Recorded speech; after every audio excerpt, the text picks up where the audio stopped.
Deep breath.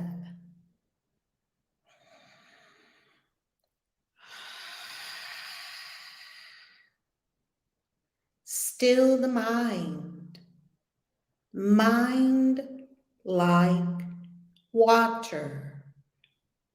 Still the mind like a placid lake. Still the mind. Even more with each breath.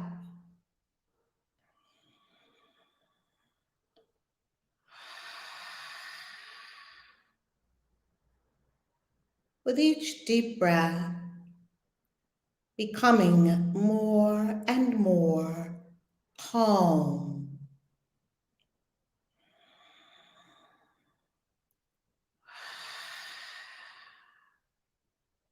Relaxing fully into the now.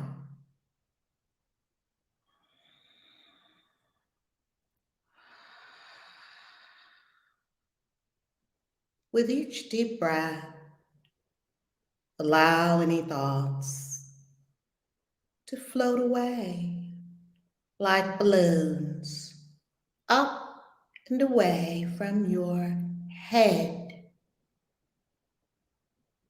Deep breath.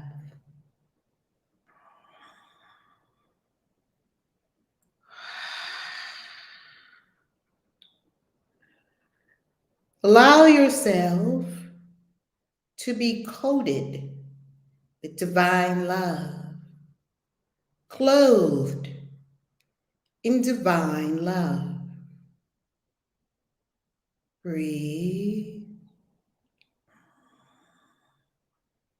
and experience yourself completely clothed, coated in, covered in, infused with divine love.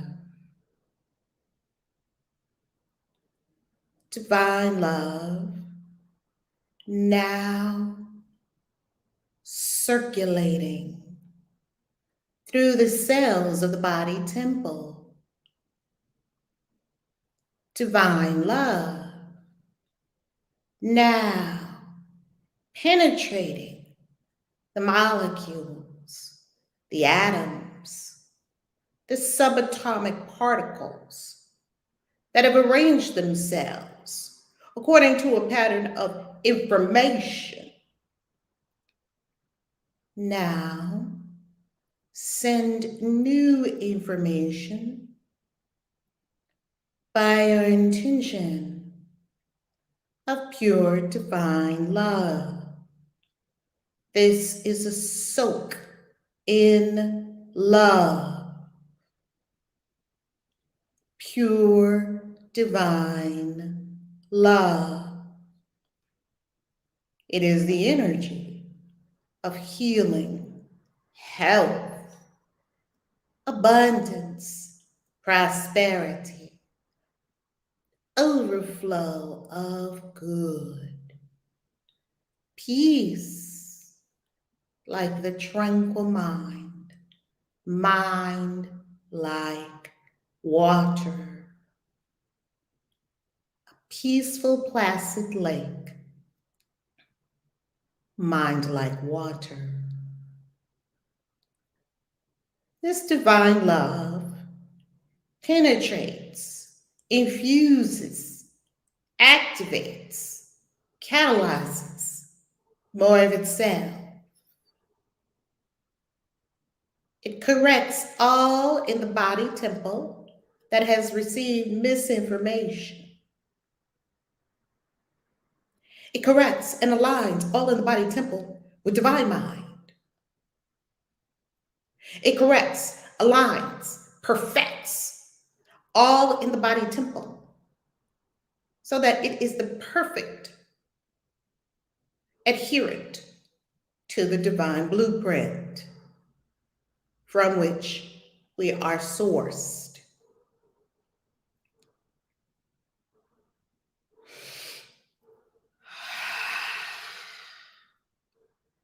Now, See yourself walking in a great factory, huge.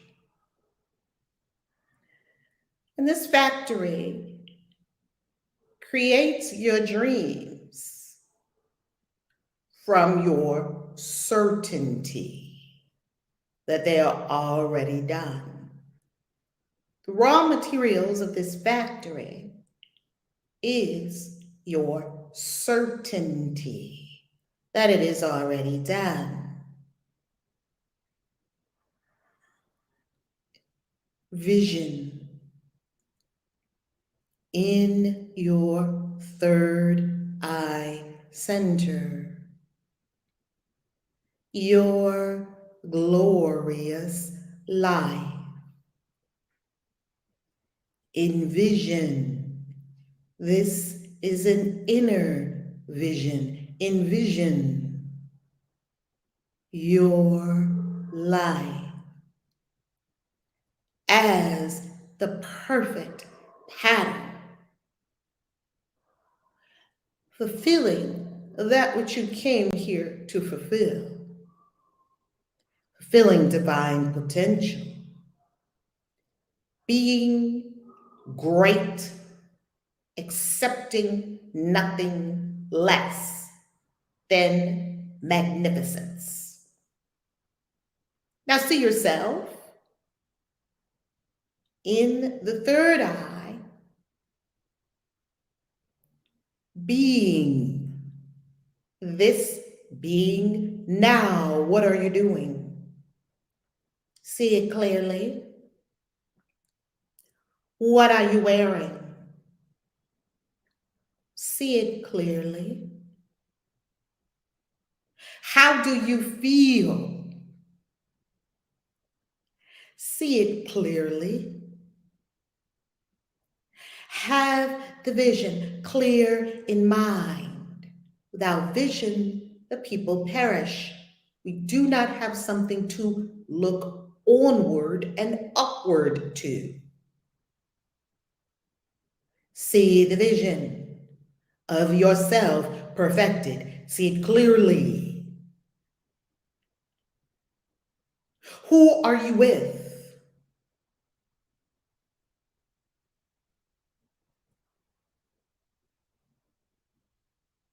Where do you dine? And what are you eating?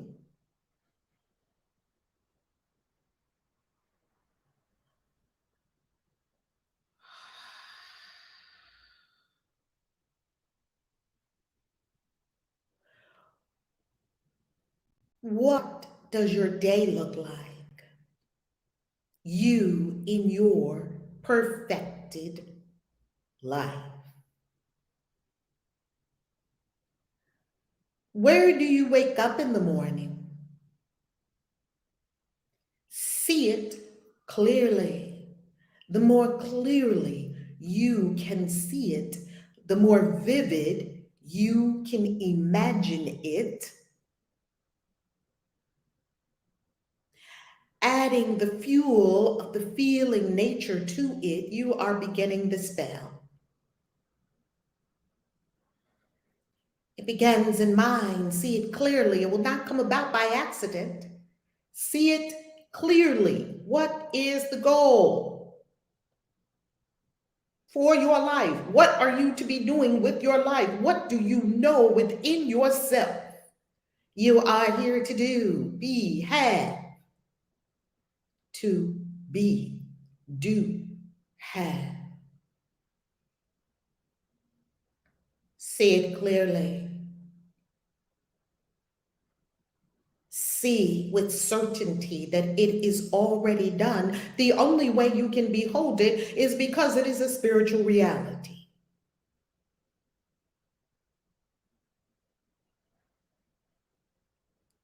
Behold your magnificent self.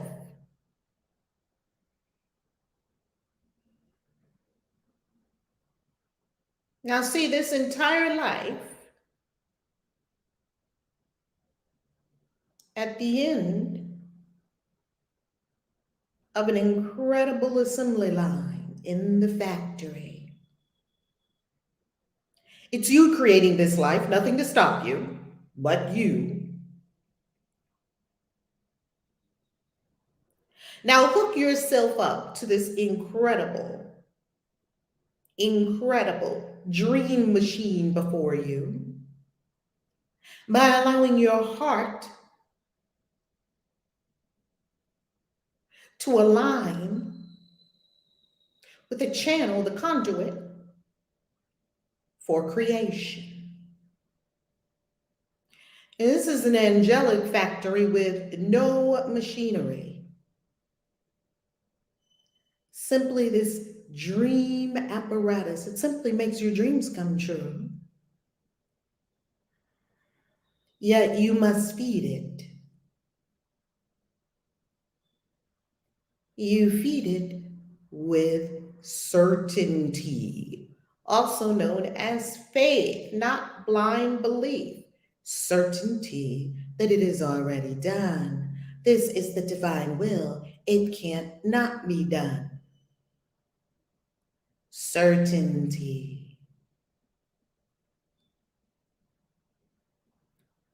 And as you align yourself with this incredible dream machine, heart aligned with the portal, grow a ball of certainty in your heart. First, tiny, growing bigger and bigger by your intention, a ball of certainty. And this ball grows, it's sparkling, it's beautiful. This is energy in the form of already done, also known as Amen, Ashe, so mote it be. And you see this ball of energy flowed from your heart into the dream machine. Yet you stay full. You're creating more certainty at all times by standing firmly on the divine vision for your life. It's already done. You don't have to make it. You don't have to create it. We simply must align on all levels of being and do what must be done.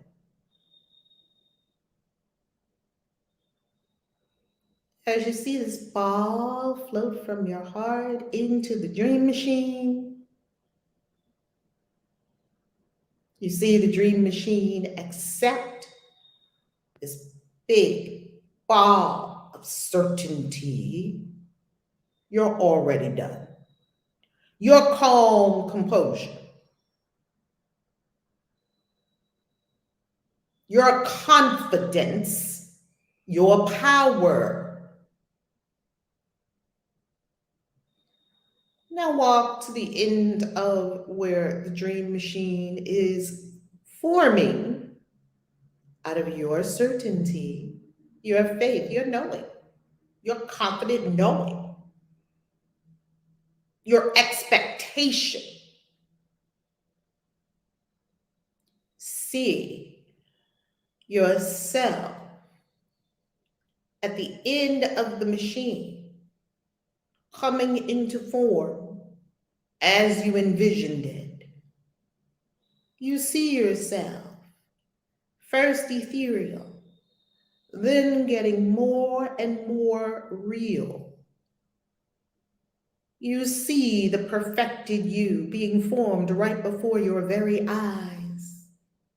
You see the you that has abundant health, beautiful relationships based on pure unconditional love, abundant wealth,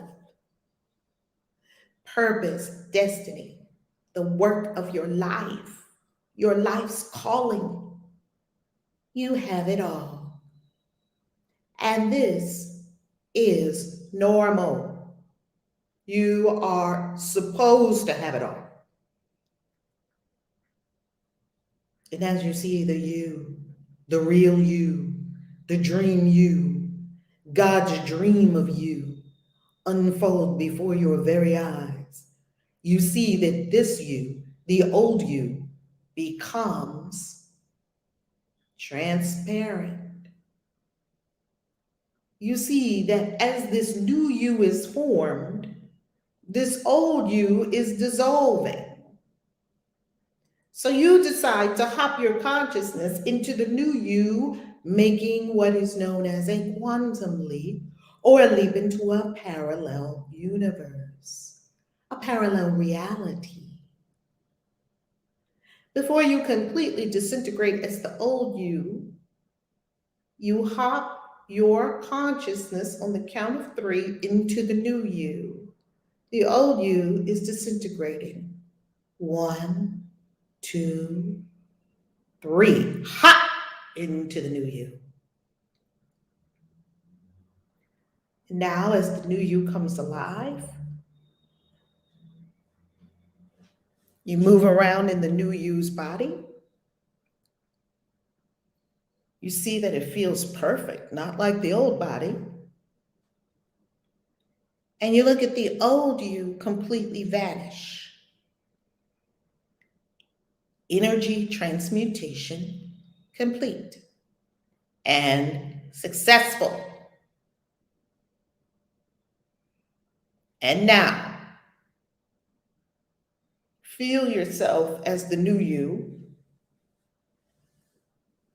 Feel the new you's body and hands and face.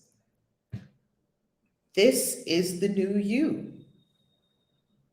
Get used to this new you. The new you that is completely aligned with divine mind. The new you that is completely dream fulfilling. The new you that is God.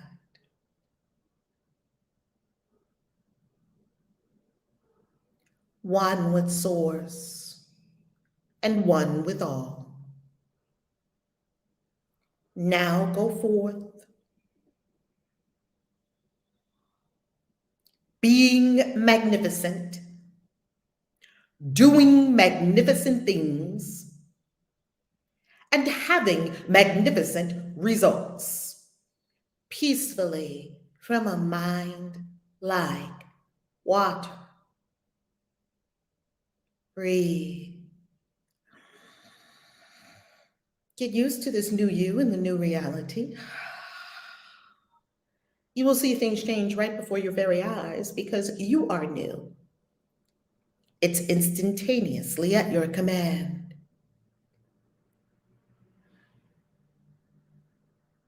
Breathing. And allow yourself to now return to the third dimension from dimensions beyond as the new you. Remembering that the person who opens their eyes is not the same person who closed their eyes just a few moments ago.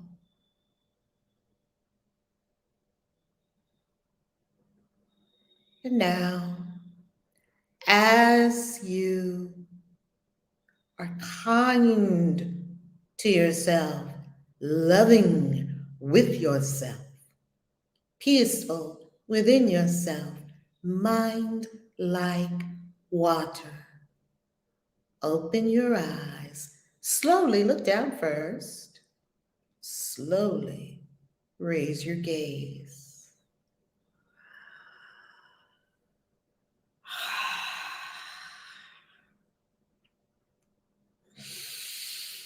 Bless your life. Bless everything in your life. Give great appreciation to Source, to all that is. Give great appreciation to yourself. You're here. You did it. Day 36 of our 365 day curriculum. Tonight, when we are 36 into our Course in Miracles experience, you will have completed 10% of the curriculum already. Now reach your hand right high in the sky, drop it behind your head, and pat yourself on the back. Give yourself motivation, inspiration to keep going. Give yourself appreciation. Value yourself, appreciate yourself. That means you're going up in value in your own mind. Lesson 36.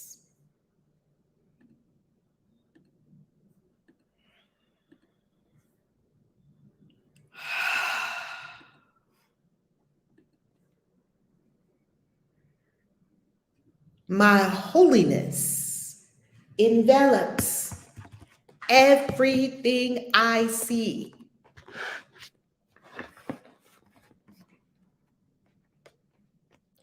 Today's idea extends the idea for yesterday from the perceiver to the perceived. You are holy because your mind is part of God's. And because you are holy, your sight must be holy as well. Sinless means without sin. You cannot be without sin a little. You are sinless or not.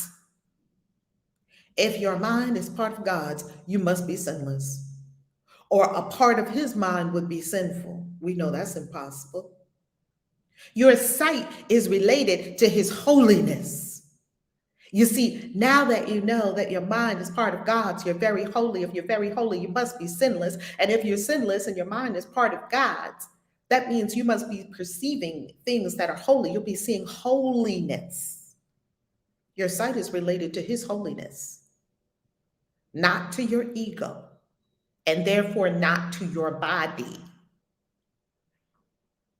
The holiness does not belong. This vision of holiness is not coming from the ego and it's not coming from the body. 4, here we go with our acceleration. 4 3 to 5 minute practice periods today are required for today. Periods are required for today. 4. And if we do 4 times 5, that's 20 minutes. If we do 4 times 3, that's 12 minutes. So between 12 and 20 minutes today, we'll be meditating. And of course, as we do every morning, we will do our first one together, trying to distribute them fairly evenly. So maybe one now, 4 months, 4 hours from now, another 4 hours from then, and another 4 hours from them, if you can distribute it evenly, or 3 hours apart. And make the shorter applications frequently to protect your protection throughout the day. The longer practice periods should take this form. We have our instructions. Can we follow the instructions? Some of us cannot follow instructions. That is a problem. Follow the instructions exactly. Don't put a spin on it. Just do it and see what happens. First, close your eyes and repeat the idea for today several times, slowly. What is the idea for today? My holiness envelops everything I see. Remember, this is vision, not of the ego and not of the body. My holiness, again, together, family. Say it to yourself, enchanted. It's an inner chant. My holiness envelops everything I see. My holiness envelops everything I see.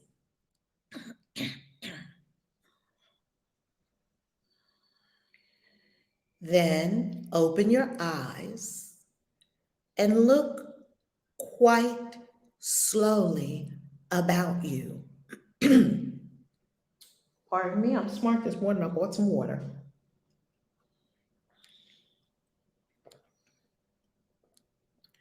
Then open your eyes and look quite slowly about you, applying the idea specifically to whatever you note in your casual survey. This is a casual, slow survey of your world. Not engaged in, oh, I got to clean that up. Oh my goodness, why is that there? Oh, I forgot I left that out. No, no, no. Oh, I got to do so and so today. That's not it. Just casually observe your world. Say, for example, my holiness envelops that rug. My holiness envelops that wall. My holiness envelops these fingers. My holiness envelops that chair. My holiness envelops that body. I'm not going to say my son, that body, because when you're looking at the body, you're not looking at the person, the soul. You're looking at a body. My holiness envelops this pen.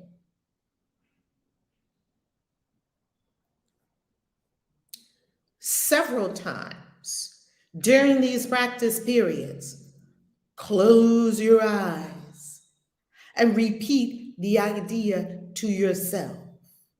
My holiness envelops everything I see.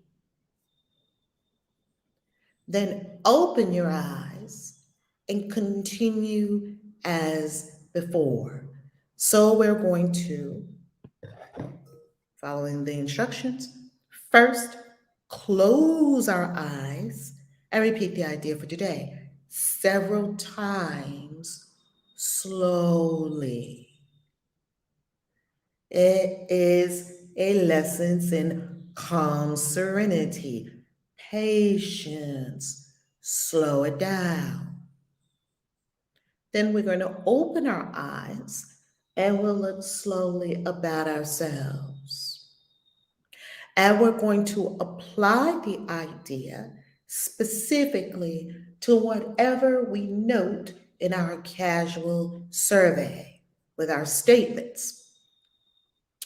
Several times as we do the exercise, we'll close our eyes again and repeat the idea to self. Then open the eyes and continue your casual survey. There are the instructions. We will do them now for 5 minutes at the end of this lesson for the shorter exercise periods. Close your eyes and repeat the idea.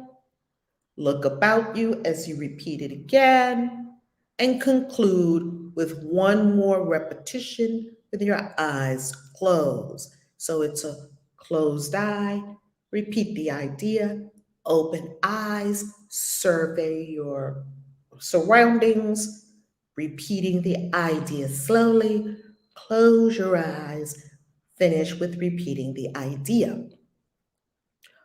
All applications should, of course, be made quite slowly. A little challenge for my fast New York self. As effortlessly and unhurriedly as possible. This is going to get rushing out of your system. This is going to get lateness out of your system, an inappropriate relationship with time, being ruled by the clock, always looking at the watch. This is going to get all of that jitters out of your system, all of it. Simply practice 12 to 20 minutes today. We set our chimes for our first exercise, which is 5 minutes.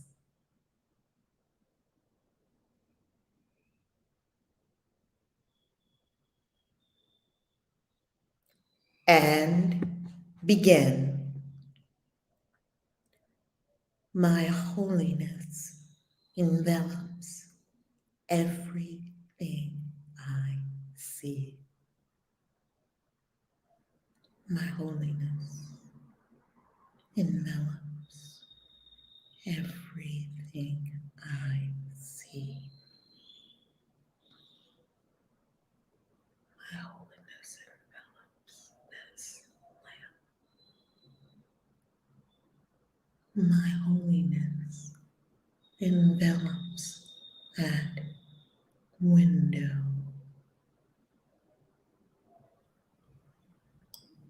My holiness envelops this fan. My holiness envelops this tile.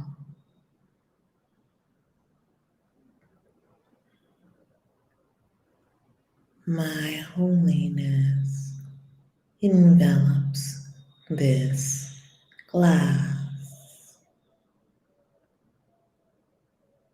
My holiness envelops everything I see. My holiness envelops everything I see. My holiness envelops everything I see. My holiness envelops this box. My holiness envelops this computer. My holiness envelops this Buddha. My holiness envelops this lamp. My holiness envelops this table.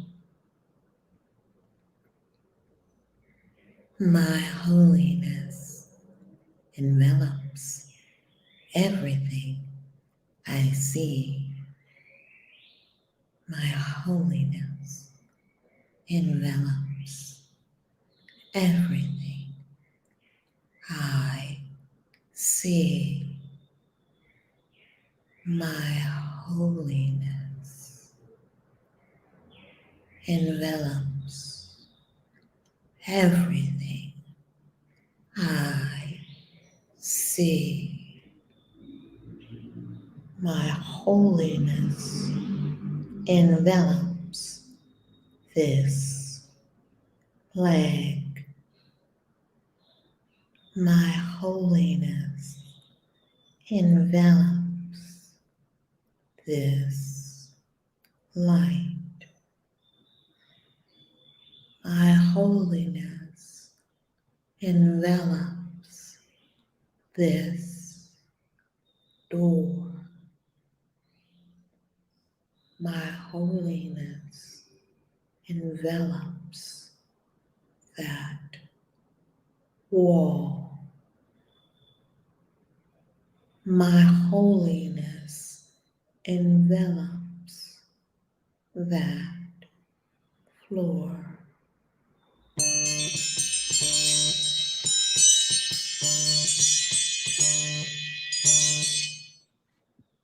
And close with closed eyes, repeating the lesson, the idea to yourself.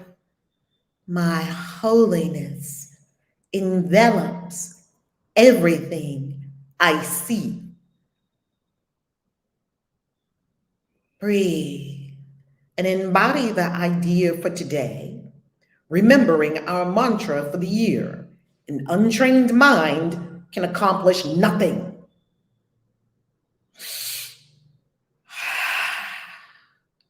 The floor is open. Welcome, family. Welcome. You did it. 36 days. 36 days. Wow. 36 days. God morning, family. God morning. We have been together every day for 36 days. Woo! Now, if you are in Clubhouse, tap the little person icon at the bottom of the screen. And please invite a couple of folks into the room. Tap on their wonderful, wonderful profiles and invite them in. Just invite them. Tap on their beautiful little profiles. Look at all those beautiful faces. Tap them into the room. Let's just get to tapping. People we love. People we love to share this with. People whom we're happy to be with. Tap them in.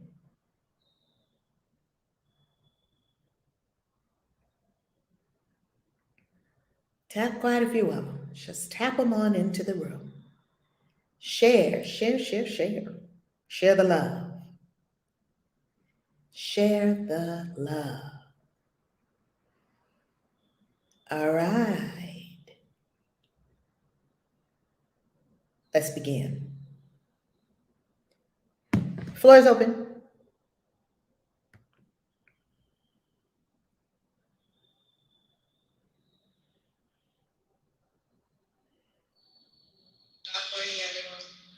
God morning. How you loving? Like Princess, how you loving?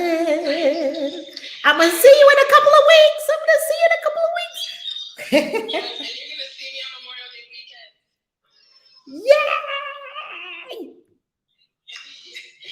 Yeah. Christian Witches Convention on fleek. Yeah, I know, right? I loved yesterday's lesson and today's lesson.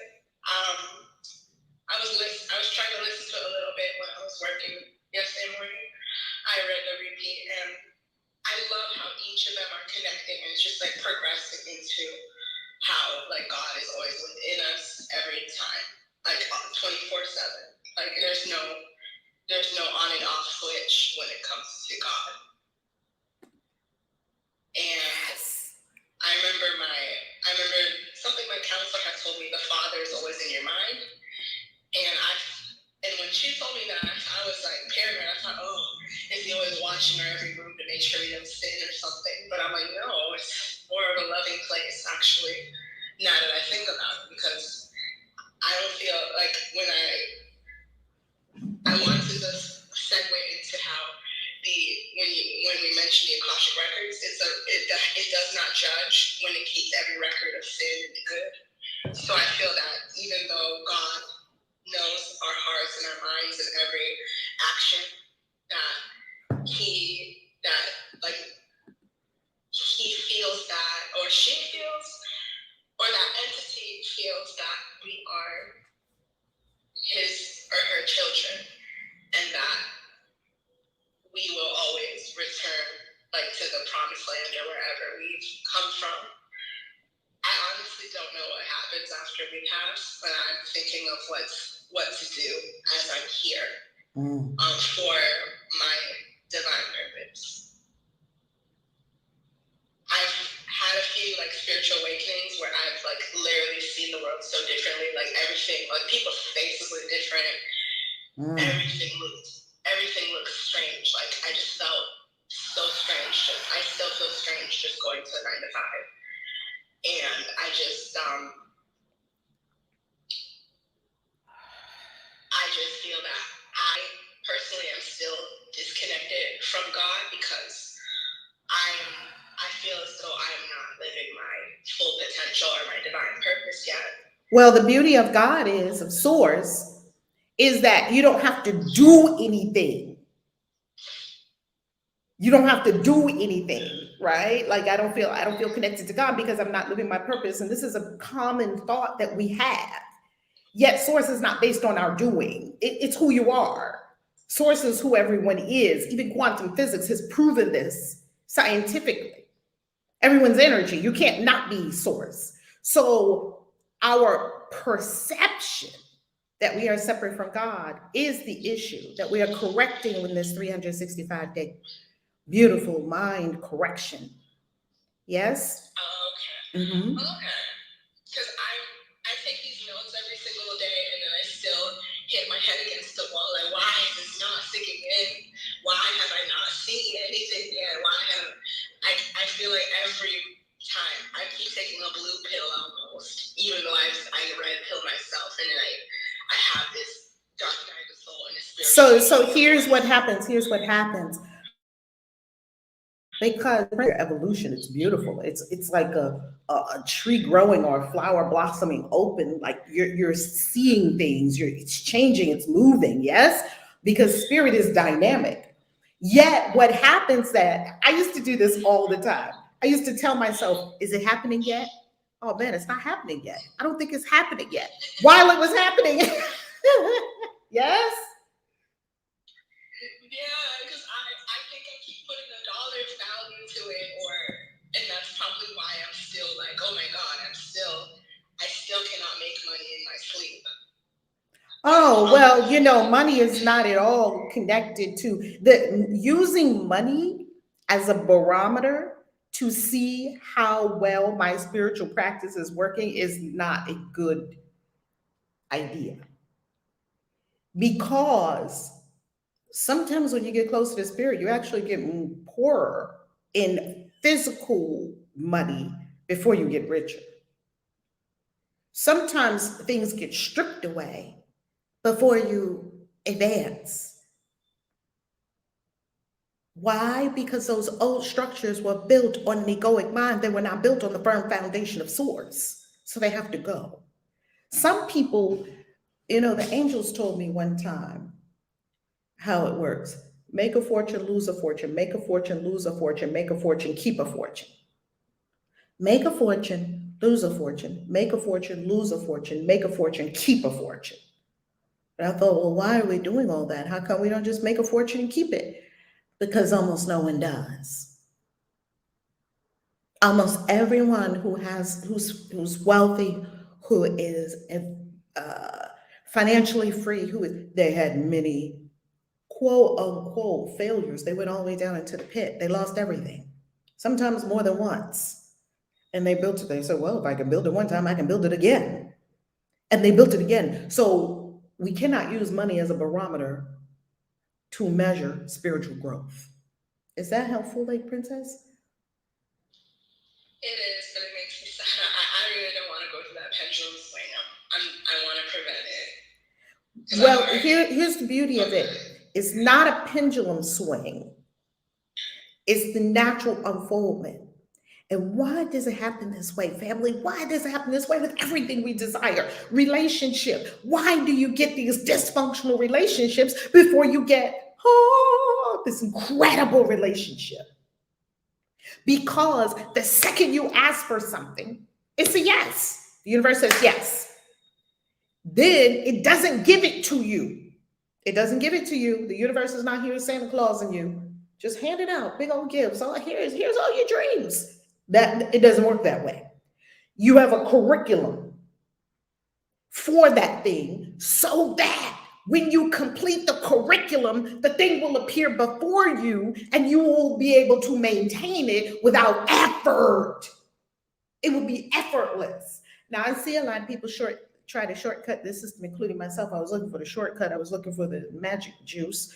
I was looking for, and I'm not talking about magic as properly practiced. Magic is a divine art. I'm talking about quote unquote, we want to just zap something at it and make it appear. I was also extremely impatient. And what is impatience? Impatience is nothing but I don't really think it's going to happen anyway. So it's fear, not love, and certainty and faith. Once again, that word faith doesn't mean blind adherence to some belief people told us in church. That's what they told us big faith meant. And that's not what the word says. The word says in Hebrews 11:1, the actual definition of faith. Let's bring it up. So when you look at this, Hebrews 11:1. So this whole idea, let's go to Bible Gateway. I love Bible Gateway. Now, faith is being sure of what we hope for and certain of what we do not see. This is what the ancients were commended for. By faith, we understand that the universe was formed at God's command. So what is seen was not made out of what was visible. So what it's saying is you can't make something out of something that already exists. It's coming from the nothingness, the void. Yet you have hope and certainty of what we do not see. You have no evidence to believe this thing whatsoever. Yet that's what we're going on. We're going on the fact that we have zero evidence for it. And yet we still know it. We still know it. And you do this with all kinds of things. You do this with the sun. You do this with all kinds of things. You do this every day. You have no problem with faith every single day. Here it is. I love the Amplified Bible. Now, notice that first word. Now faith is. Now faith is. People don't even know how to read the Bible. Every word means something. It's a code. Now faith is. It's not something you're going to do, something you will. It's not in the future. Now faith is the assurance. Confidence. I see people wobbly. I'm wobbly myself on some things, and I'm like, ooh, I'm a little too wobbly about this. It's the assurance. It's the title deed. It's the confirmation. They don't give you a title on a house you don't own. You own, you have the title. You own it. Of things hoped for, divinely guaranteed. That's what that means. It means all the things that are divinely guaranteed to you, your birthright. And the evidence of things not seen. The conviction of their reality is the evidence of things that you do not see. The Course is saying the same thing, that what we see with our eyes is not real. It is the things you do not see, the conviction of their reality. You have a conviction in the reality of the things that you do not see. You have a conviction in the reality of your health. You have a conviction in the reality of your wealth. You have a conviction in the reality of your perfect love relationships. You have a conviction of the reality of you fulfilling your divine destiny on this planet. You have a conviction of the reality of it. Faith comprehends as fact what cannot be experienced by the physical senses. Faith comprehends as fact. It's a fact what cannot be experienced by the physical senses. It can't even be experienced by the physical senses, yet we're wanting to have it in the physical senses. For by this kind of faith, the men of old gained divine approval. What does divine approval mean? Some big God in the sky wearing some white long robe with a book. You get in, no, you're going down. No, these are all made up constructs, made up by people, for various reasons. No. We're not talking about that. We're talking about divine approval, exactly what the Course said today, that I know my holiness envelops everything I see. My holiness envelops everything. So, Lake Princess, how can we know that it's going on even if we can't see it? How can we know it's happening even though we can't see it?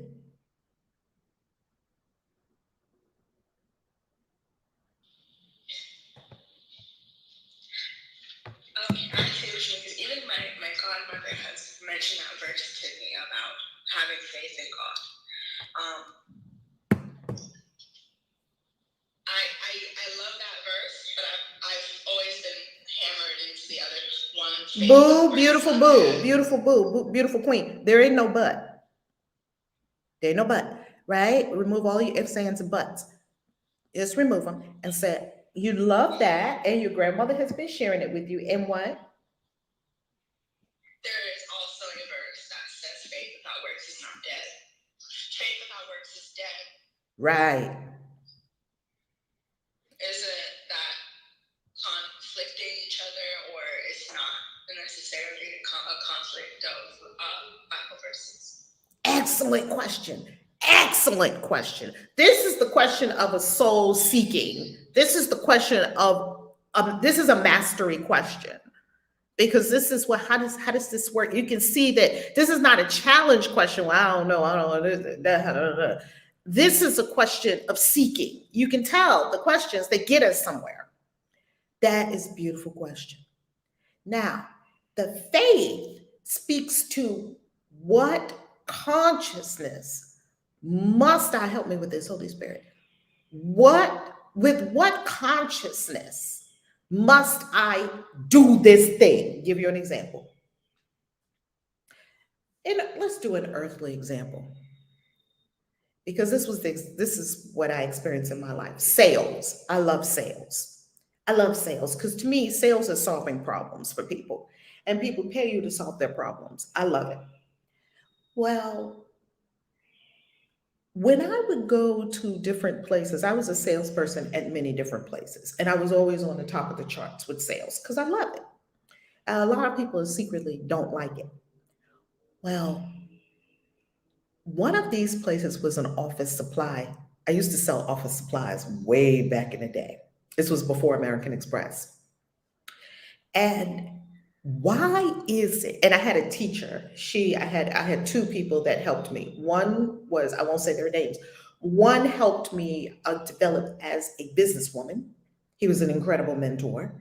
And the other, she was probably the best salesperson I ever saw in my life. I went out on the field with her, and she could sell anything to anyone. She was selling everything. She was selling, all those file folders, pins, all these things. Companies have to buy a lot of that, and you get paid every time they buy it. Office supplies is hugely, in that arena, it was very profitable.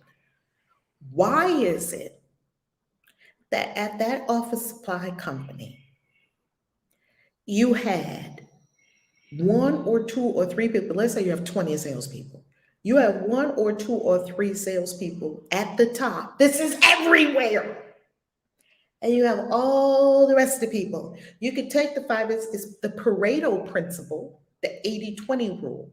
20% of the people at the top are making 80% of the money, and the other 80% are making 20% of the money. So if $100,000 is coming in, that's a very small number.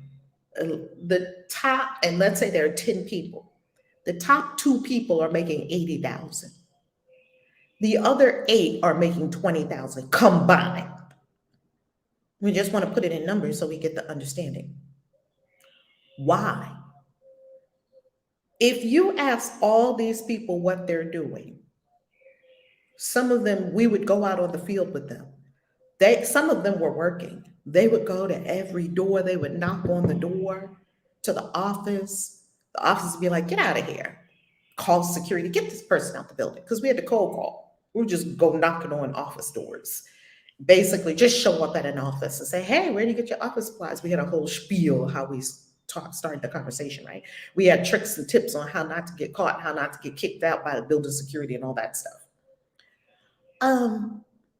Weren't they going knocking on the doors? And we were knocking on the doors, me and a couple of other people that were at the top of the rankings, quote unquote.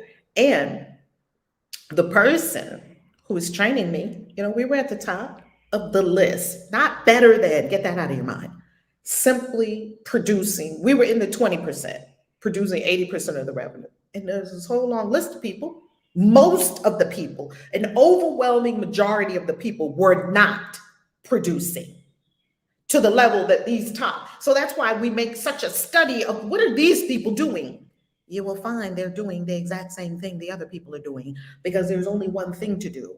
You go to an office, you somehow help them to understand that you can solve their problem, that you can get them office supplies. And office supplies are commodities, so it's not like you can get them a better file folder than somebody else. You're going to talk about the service. You're going to talk about the speed. You're going to talk about you're going to be their representative, and you're going to get them everything they want. Here's my phone number. You can call me. If y'all are down in the Xerox paper, 24/7. Yeah, they used to say things like that, right? I'll get you that paper instantaneously because we work 24/7. Y'all in the office in the middle of the night, over weekend, running this report, y'all run out of Xerox paper. Wow, that was an ancient term, Xerox. Copy paper. Anyway, weren't these two groups of people doing the same thing? Yes, they were. And some of them, you might say, well, some of those people in the 80% working hard. They weren't going to as many offices as you were going. And I would say some of them were not. Some of them were slackers. And some of them were going to all the offices and getting turned down royally. And then they would quit. They would give it all they had. So what's the difference? This person is going to offices. This person is going to offices. This person is talking to the people in the office. This person is talking to the people in the office. This person is getting a yes, and this person is getting no, no, no, no, no. And this person is getting yes, yes, yes, yes, yes. They're doing the exact same thing. I put it in terms of sales and in terms of office supplies because it's a pretty simple business. Everybody knows what a pen is. So if you brought it down to the tiniest mechanics, if you needed just the simplest kind of business, office supplies will suit. Why are these two people doing the same thing and receiving drastically different results? You can see it in network marketing. Every network marketing company I was in, I just went all the way up to the top, sitting in the front row, getting all the awards, accolades on stage. And that's why I left network marketing. The overwhelming majority of people were not winning and won't win. Well, the difference between these two people is their consciousness. One person is working from a consciousness of, I always win. Of course, they're saying yes. People like me. People need this. I'm doing the right thing. I'm always at the top of the charts. Winners have a certain mindset. Consciousness. They're certain they already got it before they walk in the door, and that person feels their certainty. This person has what going on majorly in their consciousness. Now, let's say 40% of their consciousness is, I really want to get it up. Or maybe they're 40% certain. Yeah, this is a good product. People need it. 60% of their consciousness is, oh, I don't know if this is going to work. I don't know. If you were to do a scan, if we had a machine that could scan thoughts, you would see that the thoughts of person A, the winner, are vastly different from the thoughts of person B, the quote unquote the no, no, no, no, no all the time versus the yes, yes, yes all the time. I'm getting a yes. I believe in what I'm doing. This is good for people. Whatever your mindset is that causes you to always get yeses, and you're doing the exact same thing. We did it in network marketing all the time. You have a whole group of people sitting around making phone calls. We're all making phone calls. One person's like, got another one, got another appointment set up, got another appointment set up, got another appointment set up. And other people's like, no, nobody's home. No, nobody wants it. No. We're all making phone calls. And for the purposes of this illustration, we're going to eliminate the people that are slackers. We're just going to remove them from the equation because there's always going to be people that are slackers. I'm not talking about the slackers. I'm talking about, I've seen people who want it and people who were doing what you told them to do. They were doing it with a broken mind. Their consciousness was the problem because their fear of rejection, their fears of judgment, their uncertainties, that stuff bleeds.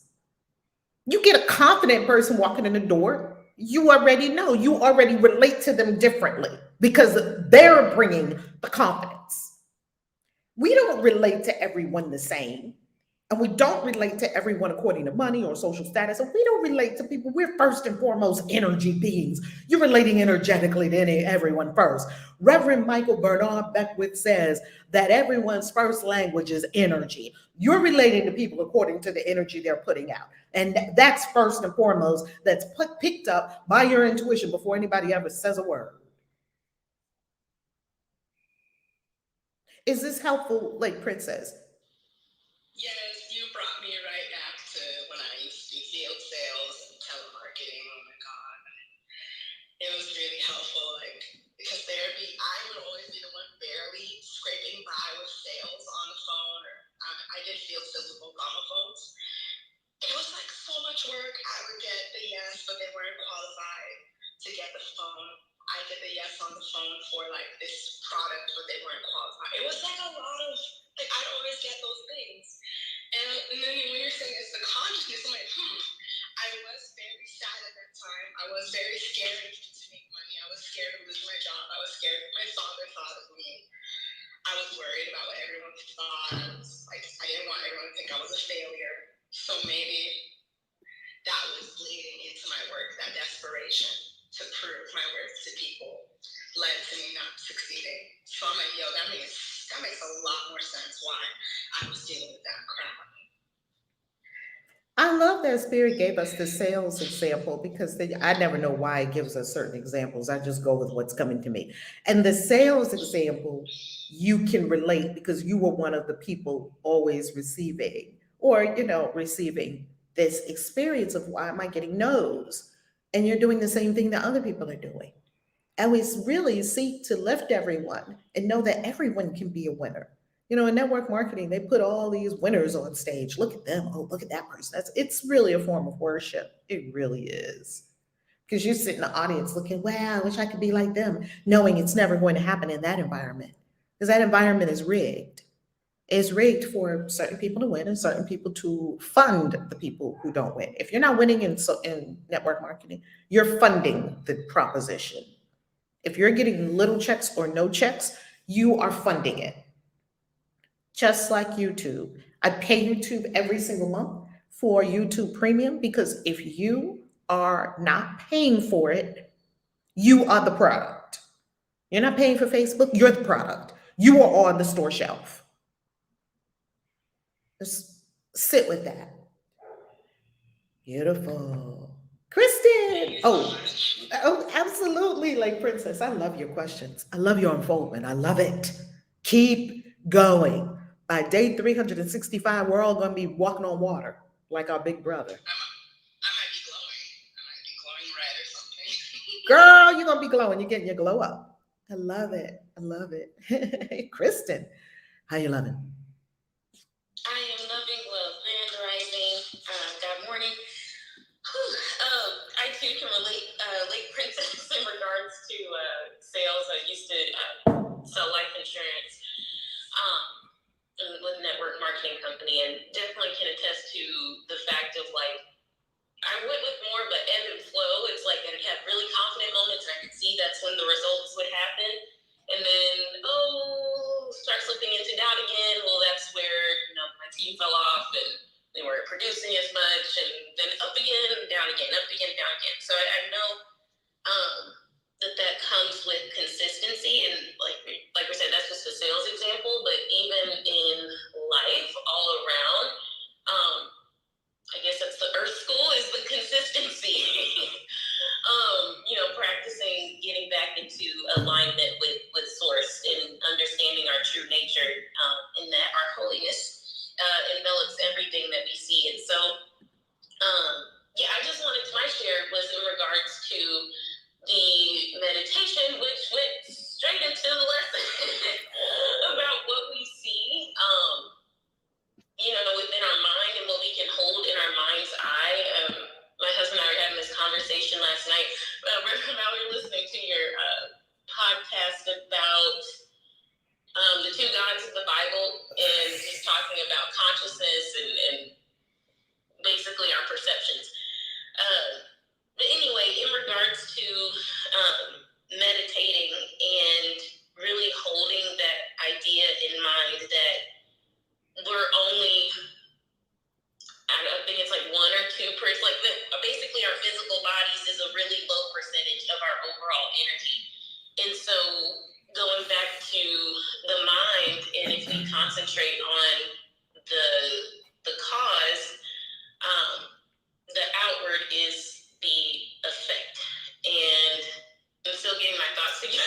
I got up early this morning with the witching hour, trying to meditate and stuff. But anyway, yeah, that basically, that's what I am understanding. And then too, when it comes to money, particularly for me, I'm starting to see that I must release my attachment from what I desire, because that's not where my power comes from. And that verse you just had, it's been away from the screen, but that verse you just had up, it said, so that you know the origin is not, it's not from the physical manifestation. The origin is from the spirit realms.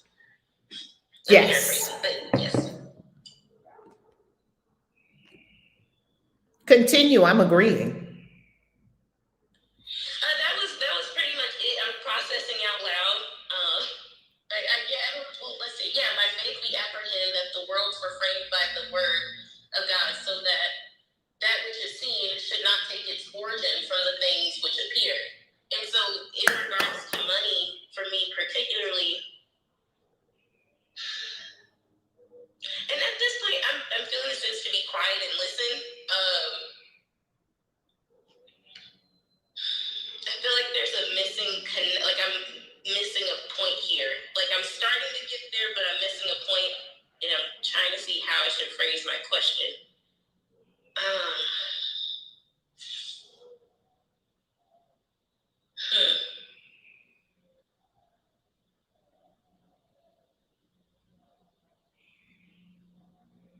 I'm not going to say I'm stuck, and I'm not going to say I'm complete. I have a question, but I'm working on how to articulate it. The question that's coming to my mind is, what is it that you want to know? What do you want to know?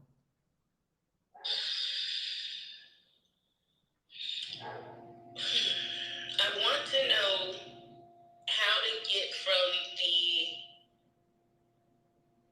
quote unquote ebb and flow and just going back and forth, with understanding this principle. It manifests a little bit, hold the idea in mind and then release it, to the universe to do what it does. But then it's like the coming back with control. So what I want to know is how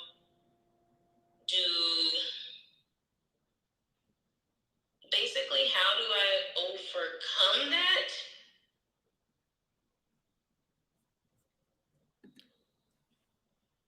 The reason you're stuck is because you're asking a how question.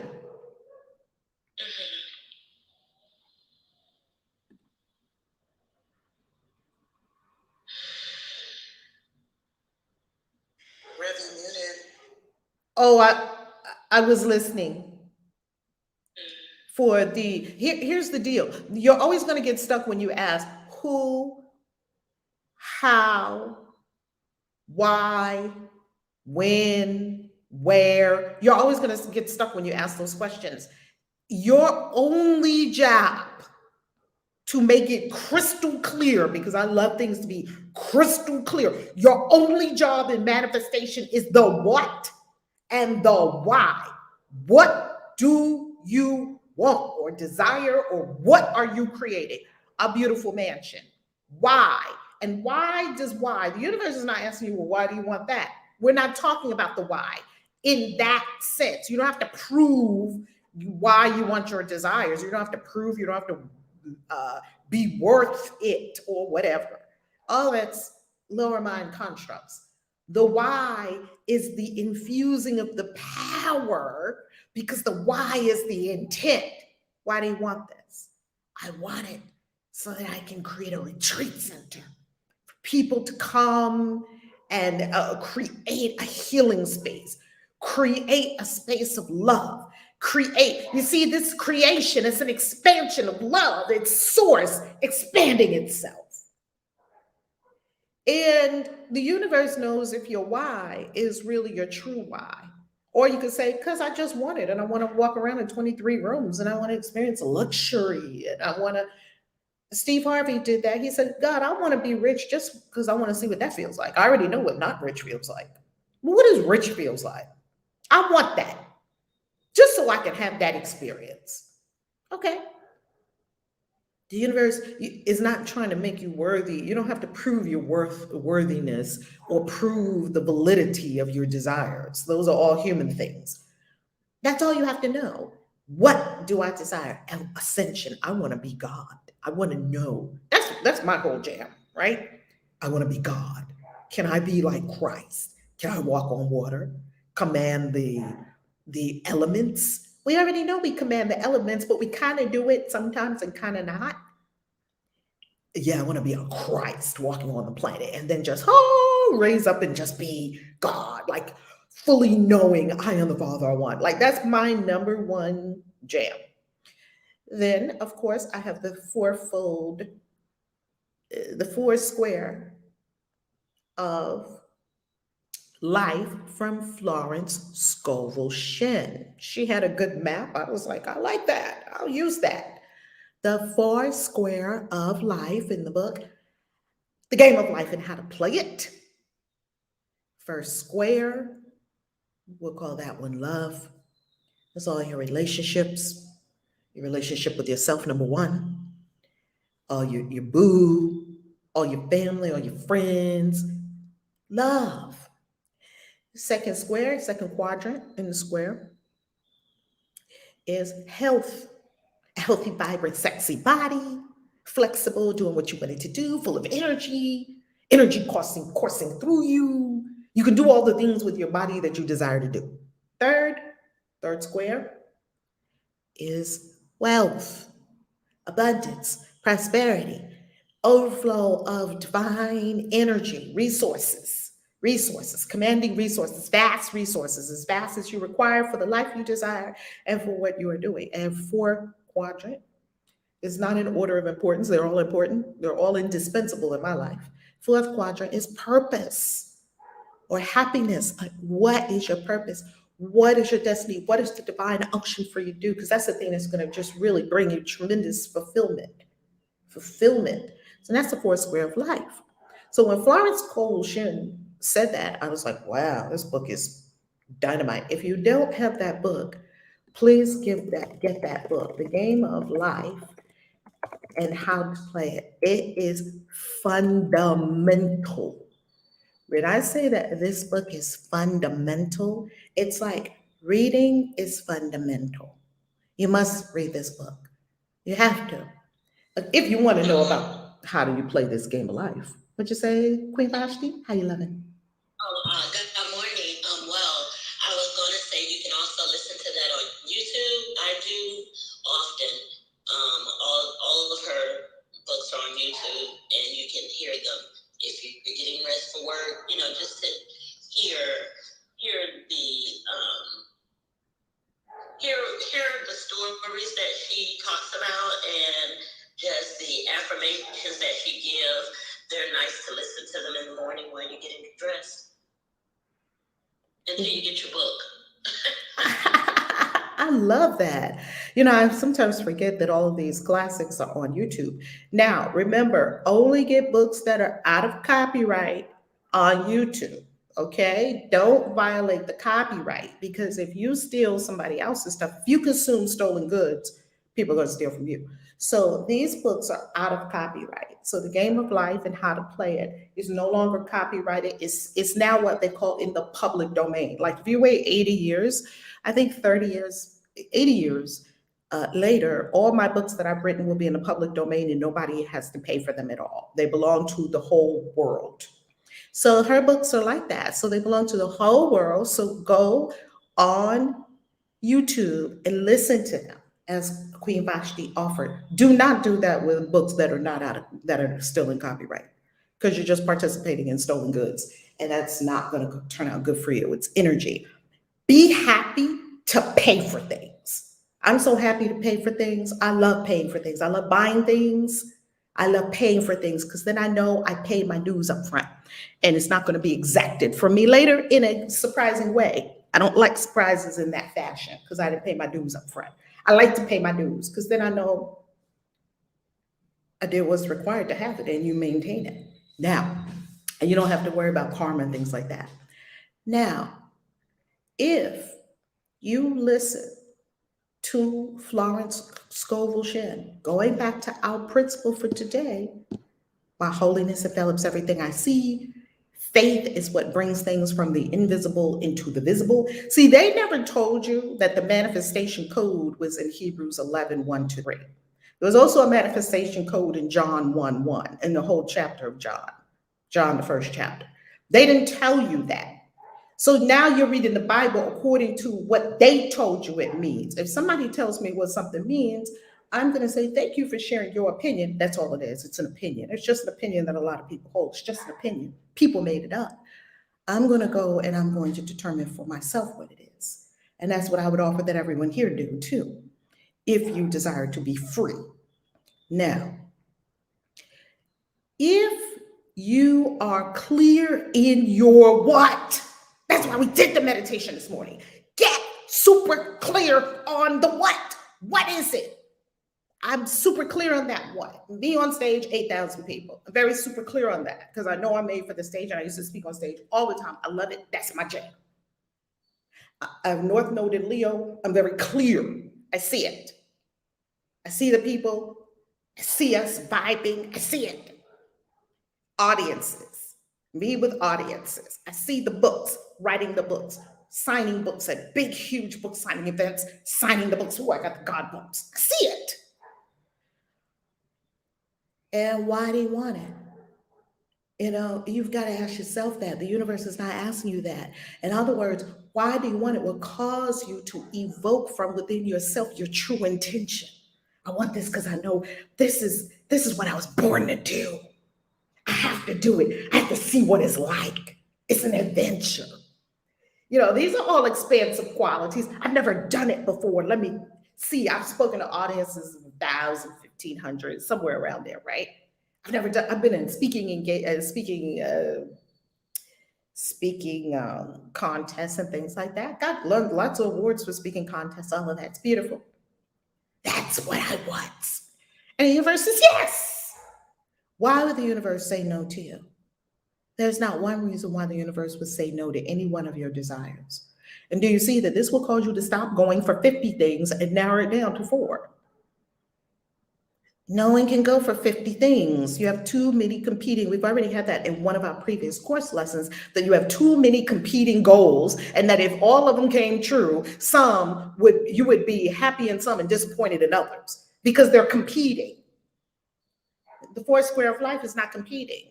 It's completely complementary, completely harmonized. And when you listen to Florence Scovel Shinn, people came to her all the time for a solution to their problems. And she was so certain about the solution, within 3 days, you'll have the money. That's what she would tell people. And they would be like, really? 3 days later, they would get a check, or 2 days later, they would get a check in the mail. She did that all the time. Why? Because she was certain. She knew the code. I think I'm going to write a whole book on Hebrews 11, 1, 2, 3. Thank you, Spirit. The code is right there. Dissect each word. Isn't it, Queen Vashti? Yeah,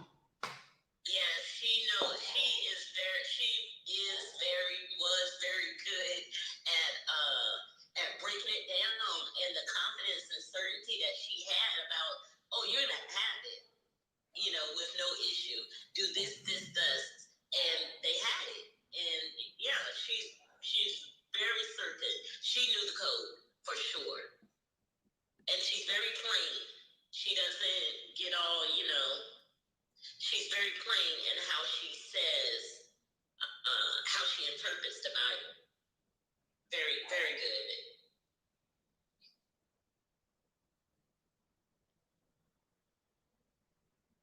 And she's super direct. What do you need? Well, money, blah, blah, blah. No. What do you need? $3,000 for this on the 15th. Do you see when you tell the universe more money? Well, you found a penny. You found a penny on the street. That's more money. There you go. There's your more money. Like, what do you want? People are so unclear on what they want. Yeah. And for the time that she was doing this, just in that era where she was doing this, that's why she was just so great at what she did.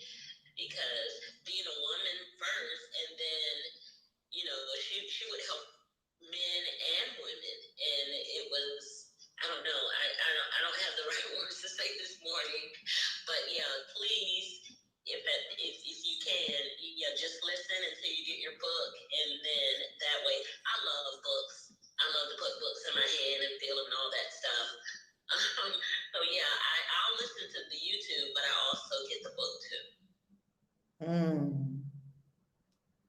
Very nice. There are certain books that are classics that you just have to have if you're on the metaphysical path.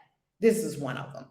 Another one is The Science of Getting Rich by Wallace Wattles. You just have to have it if you want to become wealthy. It's my Getting Wealthy. It's my Becoming Wealthy Bible. It has been for many years. There are certain things that are just classics. And if you want to crack these codes, you go to people as you're reading it. Do you sense and know and understand and comprehend that Florence Scovel Shinn is right here, right now, teaching us? She's right here, right now. And if you tap in, you can tune into the certainty she anchored in her being. She anchored a level of certainty in her being that it was so certain that she was certain for other people. And then they would, really? Yes. And then they would get it too. And they would have the result. So what do you want? Please be clear. I'll bet you I'll ask 20 people right now, what do they want? They don't know. What do you want, Kristen? What do you want? I desire to travel while doing what I am naturally gifted at, which is singing, speaking, communicating with people. Beautiful, beautiful. Pause for a second. You could do that on the bus. I desire to travel while singing, and you could do that on the bus. You could do that in an Uber right now. You get in the Uber, you're traveling, and you're in the back of the Uber singing, zippity doo dah, zippity day. Okay. Is that what you want? It is not. I desire to travel to. And pause for a quick moment. Pause for a quick moment before you go deeper. Do you see why you're getting the results you're getting? Because that's what the universe is hearing. And they're like, well, here, you already have. Oh, here you go. This morning, you could be in an Uber, singing in the back of the Uber. They put on a good song, and you're like, ooh, yeah, get it. And you in the back of the Uber singing. Heard it through the grapevine or whatever you singing, some old song or some amazing song that gets you, you'd be like, yeah, that's my jam. There you have it. You're traveling and you're singing. Family, get this. Continue, Kristen. Break it down for us. What do you want? I desire to travel to the countries that I have listed in my... Pause. Yes. That's going off the rails too. Family, I'm just going to help tighten up your manifestations. This is what we're going to be doing a 222 quantum and manifestation right in the room. After you learn the mechanics, we also have the 9 elements of reality creation that we'll be sharing with you as well. It's a code. We'll also be sharing with you quantum mechanics and how it works, and then we'll be coaching you on exactly what you are doing, what you desire. And when you walk away, you will know exactly what you desire. You will already have started the manifestation of it right there in the room. Now, here is what I can offer you about this.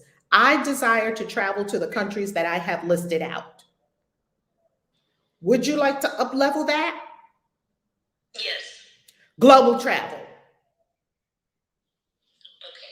Would that be okay? Totally okay. Because some of my countries that I have listed in my little mind are bad for me. I'm not even going to like it when I get there. I have an idea in my mind, like the course told us in the first lessons, that I'm romanticizing. Maybe I'm romanticizing Romania, and Spirit knows I would not love Romania, but it's on my list. And that's one level of manifestation. We can up-level global travel. Okay, that's not getting in an Uber. That's getting in planes. Okay, continue. So we have global travel. What else?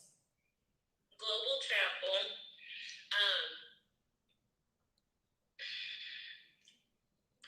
I'm just going to say it.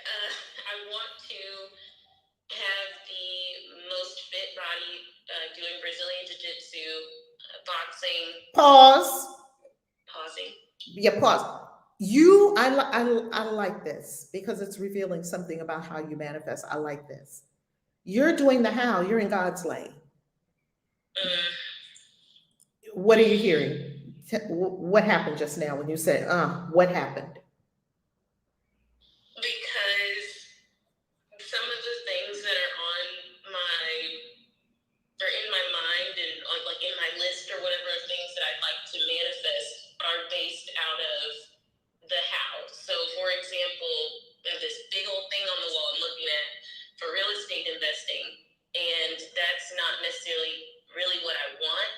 I only want it because I believe that's going to give me the money that I need Yes. in order to live the lifestyle that I want. And so really, let's look at this. Let's pause for a moment and look at this. That means you have two things in there before the thing you really want. You have real estate investing because I think real estate investing is going to give me the money to live the dream. Why don't you just go straight to the dream?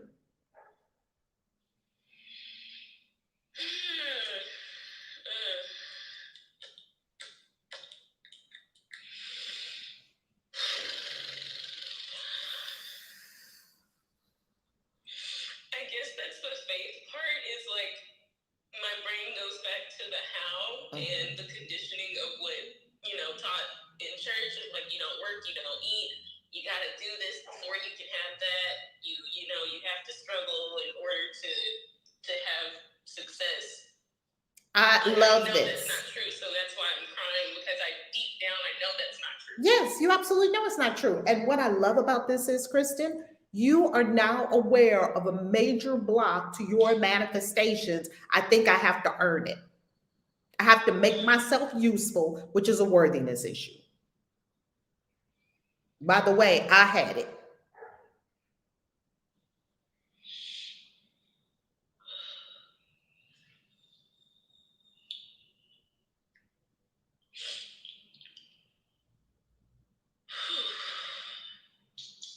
I was smiling when you were coaching Kristen, because I had that same issue. I was worried about, because of the unworthiness issue, I have it also, and I was in God's lane, worried about how it was going to get done, instead of just stating what I want to experience and then experiencing it.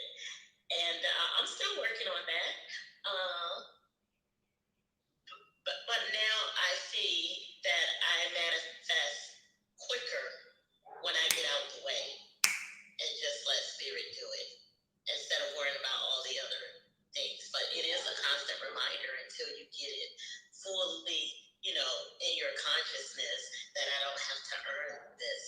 This is available for me because it is my birthright. This is my birthright. I don't have to earn anything. I just take what I want, and then I create, and it manifests. That's it. I just put it out there. So I was smiling, because this was a very nice reminder for me. That's why I like meeting with the community every day, or as often as possible, because it keeps you in spirit, and it keeps reminding us that we have the power to experience our heart's desires. And that's what the importance of community is, to keep us in the know, to help to build our spiritual muscle, so that we can be strong and confident. So it's coming, Kristen. Just stay there. Just stay with it. Just stay with it. I'm complete. Good morning, everyone. Thank you. Good morning. Rev, you are so incredible, because as I listened to Kristen, I remember when I came to this community, I had those issues and more around everything. And I'm kind of like kamikaze when it came to my spirituality. I'm like, listen, I'm jumping in. I am going to figure this thing out. And, there are a few things that helped me in the early part of my journey that you told me, Rev, is take massive action. Massive action is what got me fueled on my spiritual journey, because I was in stuckness and doing the same thing. How am I going to do this? How am I going to do that? I just got fired from the job. My daughter's going to college. I have a baby. What am I going to do? And worried about everything. I did the most ridiculous thing on earth. I took the last money I had and went to Sedona and went on a retreat with Rev.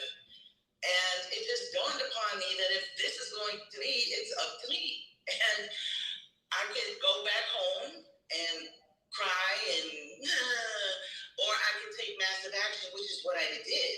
And in 3 weeks, I didn't know nothing about anything. I packed up everything and moved. Had 2 houses, 2 cars, everything. And what I couldn't sell or throw away, I just, got rid of everything. Massive action. And it's gotten me to where I am. Tons and tons of money invested in myself, in coaching, in retreats, and events.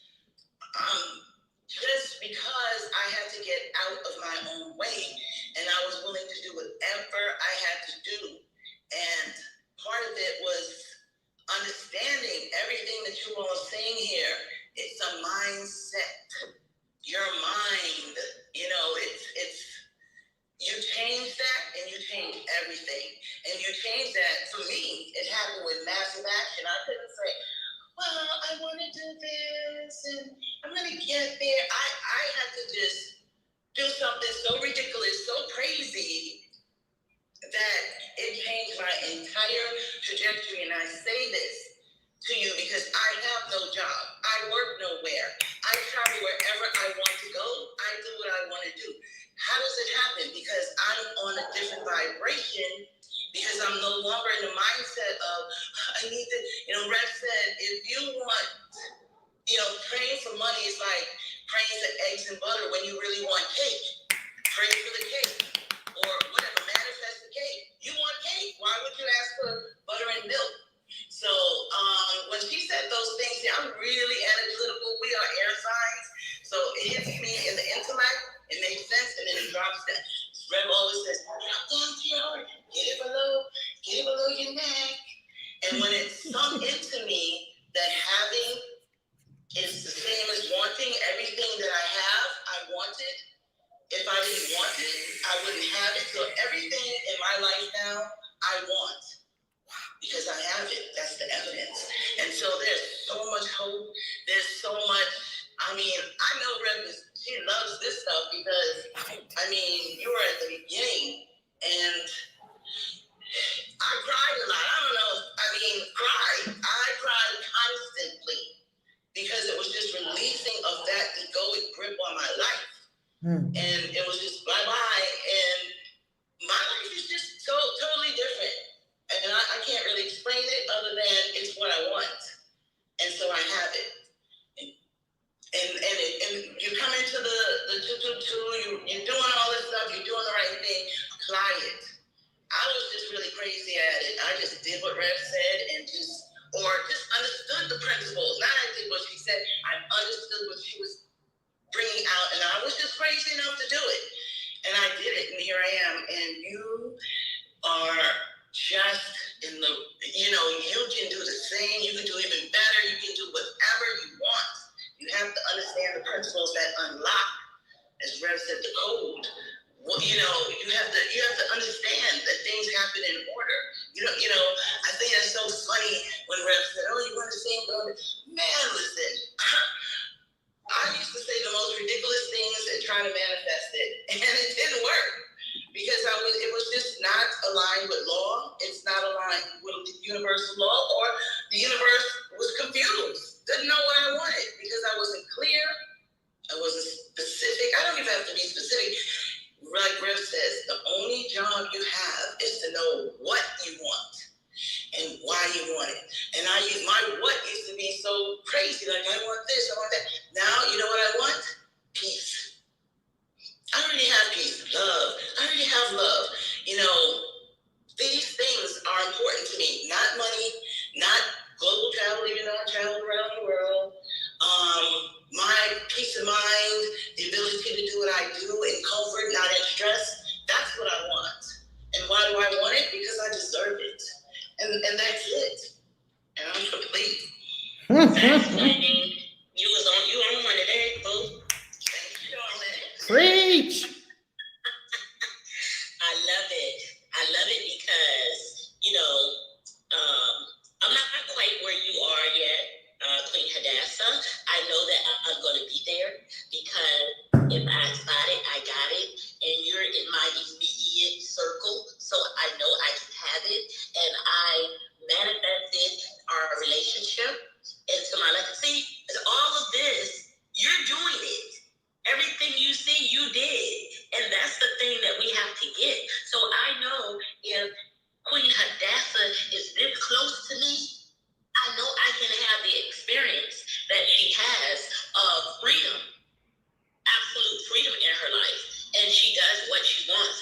balance. I know I can have that.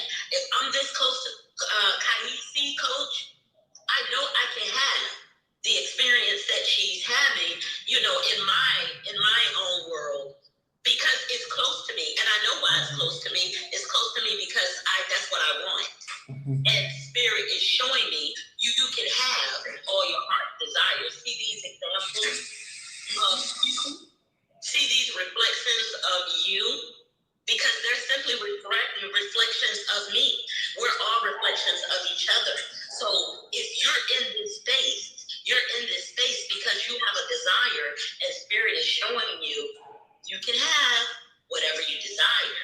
And this is how you can have it. We have a master coach, a master teacher in our midst. And I know I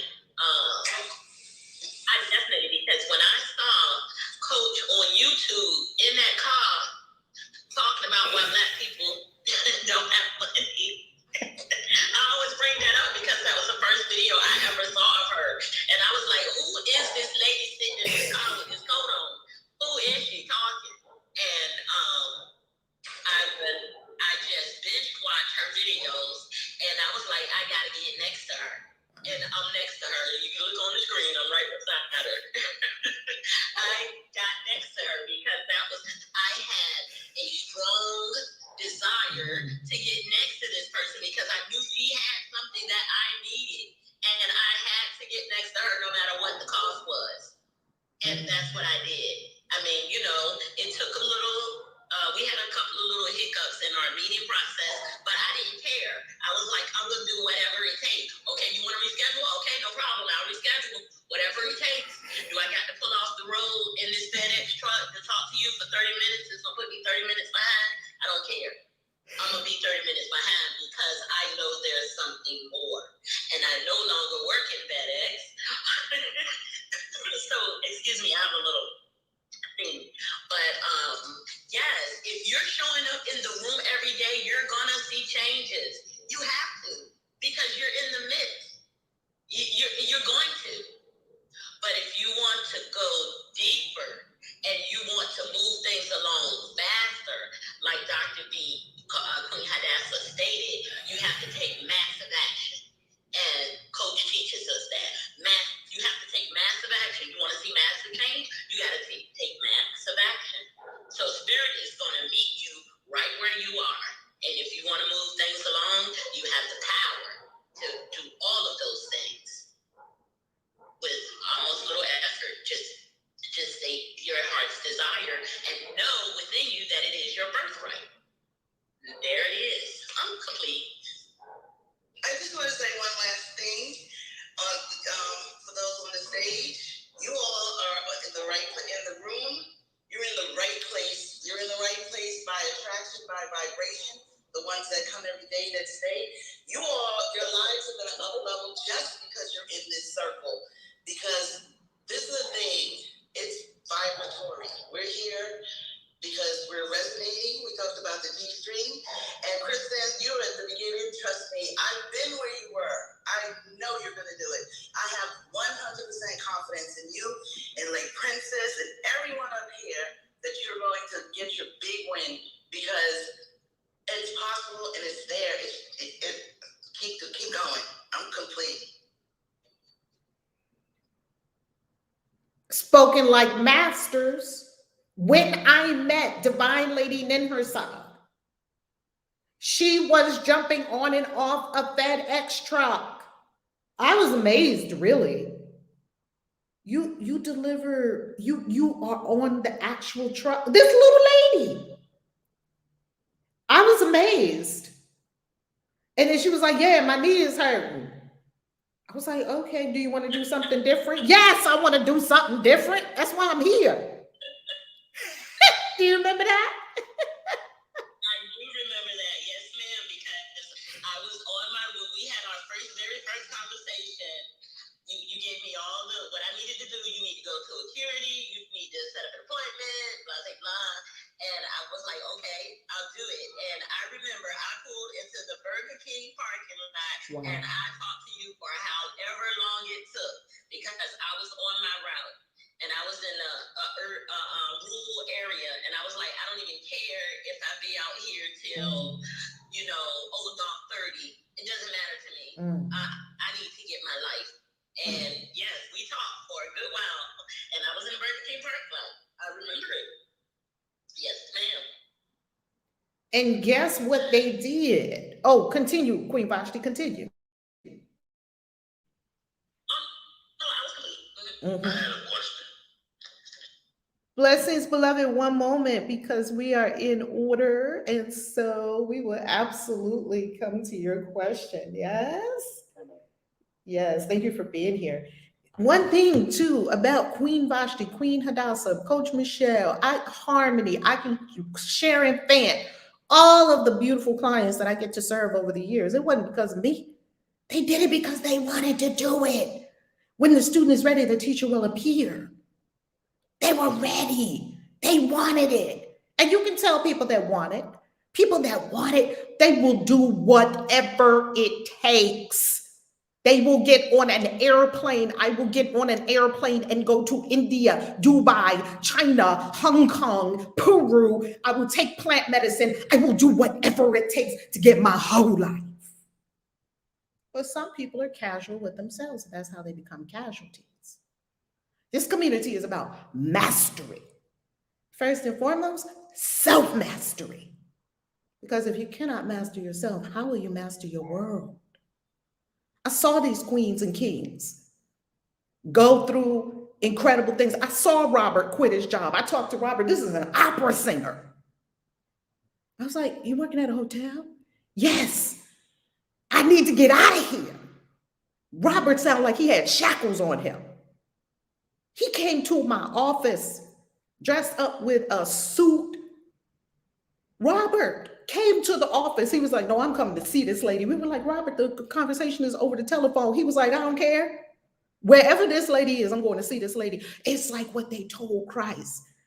We come to you because we know you have words of life. These are not my words. I didn't make up any of this. I found it out and I'm willing to share it. That is it. So you can get your life. This is a community of masters, no followers. We don't do followers around here and vanity numbers and all that stuff. You want to get your life? Come on and get your life. Your whole life. That's what we're about. So when I get to see Queen Hadassah, professor in a college, 5 degrees, super brilliant. I hate my life. Why would you hate your life and get 5 degrees? Because I got 5 degrees and 2 houses and 2 cars, and I did all of it. And I don't want none of it. Wow, well, what do you want? I just want peace. Next thing you know, she was in her house in the Bahamas, packed up everything and went to the Bahamas. I could tell you story after story. Zaire told you her story. She used to beat up her girlfriends. I used to be like, Zaire, I can't even see that you would be beating up somebody because you're so sweet. And there was an alter ego in there.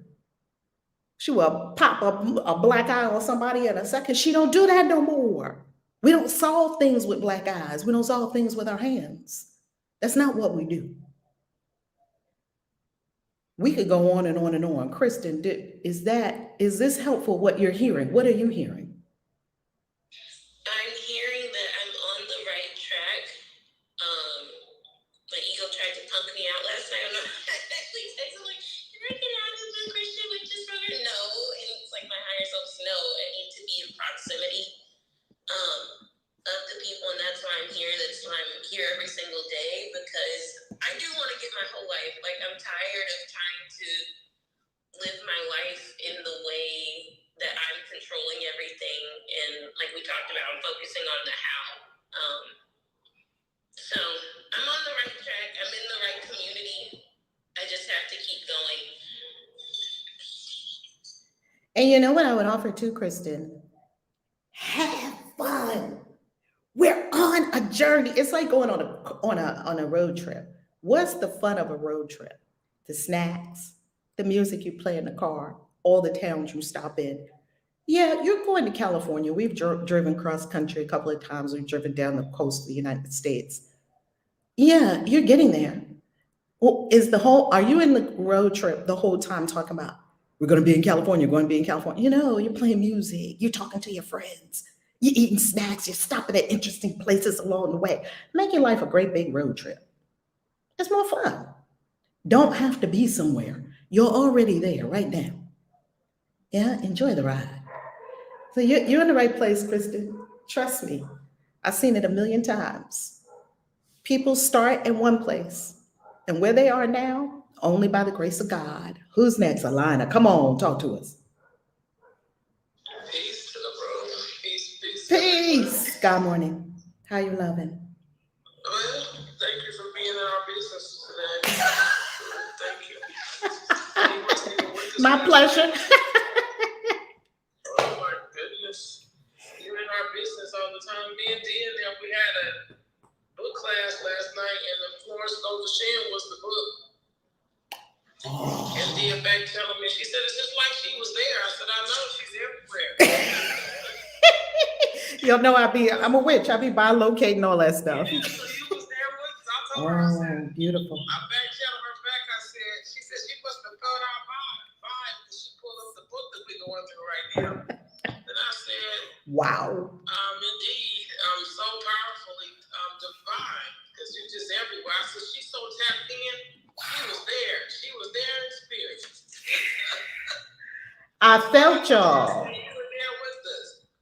And then talking about buying books, I always buy books. And I'm so glad I'm going to keep on doing it because people were talking about how to get stuff for free. And I was thinking, we want to, patronize the author, patronize those organizations that are carrying on the works of those people.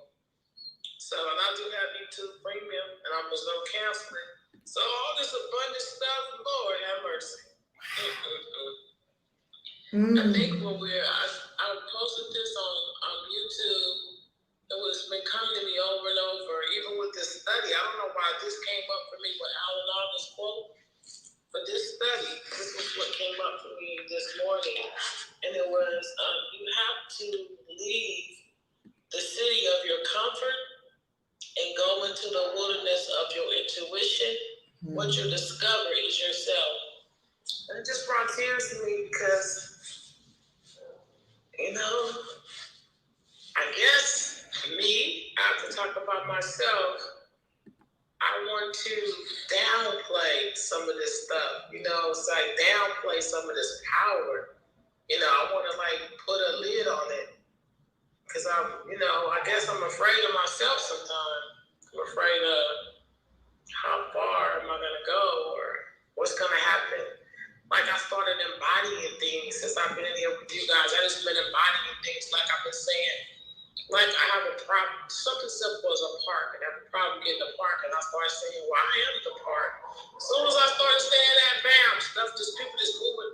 And I was talking to somebody on the phone, I said, I'm turning the corner now, people, they're going to be moving. And the guy goes, hey, I'm moving. As soon as I pulled in there, and then I was like, it'd be nice to have a garage. And they called me and said, you can get on the wait list. I said, okay. The next day they go, well, which garage you want? Where? And I told them, and they said, well, we'll see if we can do that. Then they called back and go, when can you come get the key? I'm like, what? It just started, I just started embodying things. Like I'm in sales, like you talked about sales. I just started seeing myself and those people and saying, well, who can I help today? And I could feel these people, and then they just started coming. So I think for a long time I suppressed that because that was so witchy, so I could say that word. It was so witchy, And people, they try to get upset with us for having that, for being like that. So, I'm embracing myself. I was afraid of my own self, my own power. I'm learning so much with this class. And the more I step out there and start doing things you told me to do, people are paying me for my services. So they're paying me for my services. So I want to say something. If you have a job, this is where Reverend Val says something you do not like, where I get all up in your business. If you have a job, I don't know what you're doing with your life. Like Cat Williams used to say, if you's not smoking weed, I do not know what you are doing with your life. That's what Cat Williams said. If you have a job, I don't know what you're doing with your life because no one was born for a job. I don't know what you're doing with your life. And it's they used to make this used to be something funny we used to do back in like 10, 12 years ago when we used to have our boost community. They used to say, if you want to quit your job, join this community because you're going to be out of a job in a minute. Everybody that gets their freedom gets out of a job unless that job is a divine assignment on some level. For most people, it's a safety mechanism that ain't even working. It is not working. It's a safety mechanism. It's not working. And I'm not even talking about regular jobs. I'm talking about people, doctors, attorneys. I was a financial advisor, wage slave, high wage slave, still a wage slave, a highly compensated wage slave. I said it. Tell us our step on. Yippee! I'm not upset. I'm just like, okay, all right. And here's what you prove to yourself, Alina, and then we're going to go to shop. You prove to yourself that people will pay you for your services. You've proven it to yourself. And people will pay you far more than any job will ever pay you. We all know this. We all know a job is building someone else's dream. We all know that a job is never going to pay you your worth. We know this. We're too afraid to go out there and be unsafe, quote unquote, and create our own thing. I'm officially unemployable.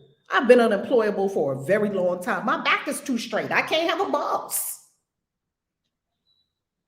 I can't do it because your boss wants you to be there when God wants you to be somewhere else. Huh? How are you going to travel the globe to Dubai and all the places we're going this year with a job? How are you going to do that? How are you going to have your life of freedom with a job? I hope I'm stepping on some toes this morning. I really do. The job's got to go because I'm not going to be able to travel all those places and do the job. It's like even the other day when I was telling them that I'm going to be off for the 22nd and the 23rd, she was like, well, you got to step up. Now this is exactly what I'm talking about. Who gave, but no, look at your spiritual authority. Just ask a question. Who gave anyone authority in your life to in any way regulate your comings and goings? Yes. Come on now. Exactly. What? Exactly. It's a construct. Talk about it, Queen Vashti. You went. Talk about it. Yes, I'm not doing that anymore. That's a thing of the past. I would not do anything that when I get ready to go, I can't go. I don't care who it is, what it is. When I'm doing something that has to do with my spirituality, I'm gone. Nobody has the authority over me. I am. Yes. No one has authority to tell you you can't go somewhere that you want to go. Are you serious? I didn't ask you to pay for it. So what do you mean I can't go? What's happening here? It's all about our consciousness. And when I walked out that bed, I was like, oh no. And then I did have another situation because I did get a job after it, doing medical transportation. And during that time, I was in the Temple of Mayat. I was initiated in the Temple of Mayat. And I had been having our class every Monday at 5 a.m. And then this lady that I was working for is going to tell me I need to be at work or I need to park her van, that I wasn't going to be able to do my spiritual class. Are you serious? How could you even possibly say that and be okay with that? Oh yeah, I basically parked her van and that was it. That was it and that's all. There's no argument here. I'm going to give you your items and I would no longer work for you. Absolutely not. And now I would no longer work for anyone. Yeah. That's so you have to draw the line in the sand. You have to draw the line in the sand. You have to make a determination on what's important to you. And everyone knows when I say I'm going on retreat or I'm going here, I'm going there, they know I mean business and I'm going. And Alina, there's something else I want to share with you as well. It's okay if you're not ready. It's okay, family. It's okay if you're not ready to leave your job. Because I see a lot of comments also on YouTube and Facebook. Pause for a moment, Alina. Pause for a moment. Yes. Yes. If you're not ready, it's okay. Do not try to get yourself to do things that you're not ready to do. Simply stay in your spiritual practice. That's it. Come here every morning, meditate every day, clear your mind, master your mind, do the work. And one day you look up and that job will fall away because it no longer matches the divine vibration you are emitting. It'll fall away. You don't have to make things happen. Stop being impatient. It's already done. Thank you for that. Thank you for helping me uncover, because I was self-employed for most of my life. And thank you for helping me uncover that last week. And what happened, it was fear of my own power. So now I'm stepping out, doing more things in my own power. I'm using my divine powers. That's what I'm gonna say, without fear. And without that, so as I move into that, I'm sure I'll be going back to where I used to be. Because my kids are shocked that I've even on a job because I raised them without one, and now I'm on my own. Yes, but beloved, and beloved, go further. The job is not about what you used to do before self-employment. Yes, ma'am. Now you're going to a different place. You're not doing what you used to do before self-employment. Yes. You're going to God employment. I work for the divine. I don't even work for myself. I don't even own my own life. I gave it to Source. I work for Source. That's where you have the ultimate. Do you understand, family, that Source would give you things eye has not seen, ear has not heard, that you cannot even fathom. You don't even know. I'm going to tell you like this. The things God are about to bless you with and show you, they haven't even invented yet. How do we know that Clubhouse was going to do what Clubhouse was doing for our whole community? It hadn't even been invented in 2005. YouTube hadn't been invented in 2005 when I started this work. Things are going to be invented for you. So please, I don't know what we think we're dealing with. We're dealing with the source of the entire universe. I think we're dealing with, a person. Which I wouldn't put my hands on the life of a person. Hell to the no. Aren't we, I say this to myself all the time, aren't we talking about the creator of the universe? Yes. I'm glad you cleared that up, Coach, because I get so excited. I'm glad you cleared it up that it's being done. Things are all happening in time, because when you're on your divine assignment, when I went to Nigeria on a speaking tour to speak to women and girls with Women of Elevation, I was on my divine assignment. I was on that divine assignment that I came here to this planet to do. And when I got back is when my license got suspended and I couldn't work. So good. The spirit realm said, let's just take her license. Exactly. Yes, ma'am. And I'm glad that you cleared, what you were saying helped bring that to my mind to say, because I was on divine assignment and then my license got suspended. So I wasn't able to drive. And that was the cue, because we had been on the Enlightenment Circle for, I guess, over a year at that point.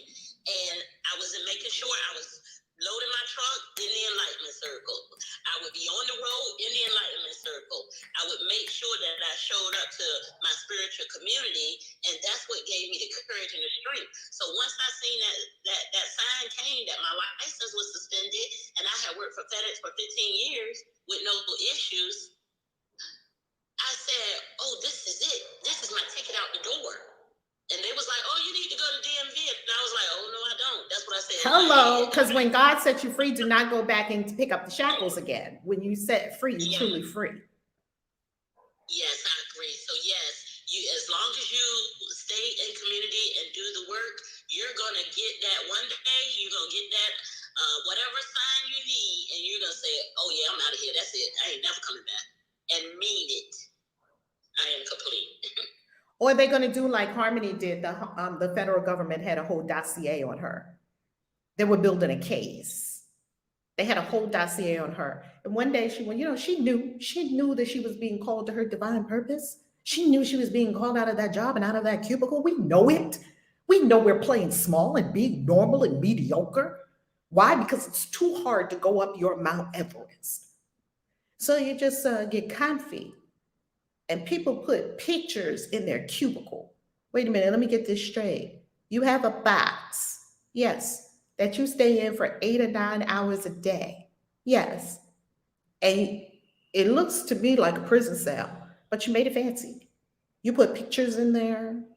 You put a cushy, comfy chair. You put more comfort on the chair so you can talk to people on the phone how you need to, or whatever you're doing in that box. And your soul wants to be in Dubai or Libya or wherever. And we don't even understand that we're building temples in hell. You're trying to build a mansion, and that is not what your soul wants to do. It will fail. And maybe one day, 10 years from now, you'll find out. One day you're going to find out. One day you are going to have that moment. And what we're saying is that in this process, this 365-day mind conditioning, an untrained mind can accomplish nothing. This is a 365-day curriculum. And what I promise you, boo, is that if you are in this 365-day curriculum, you can't lose. You cannot, it's guaranteed. Did we not read this morning that there's a divine guarantee? And you'll see this start clearing up that relationship. You won't even have to do anything. Take massive action on your goals. Take massive action on your dreams. And watch all the things. You just show up here every morning, do the work throughout the day, do the exercises, and start looking at your life. Start looking at your body. Start looking at your relationships. Okay, who's next?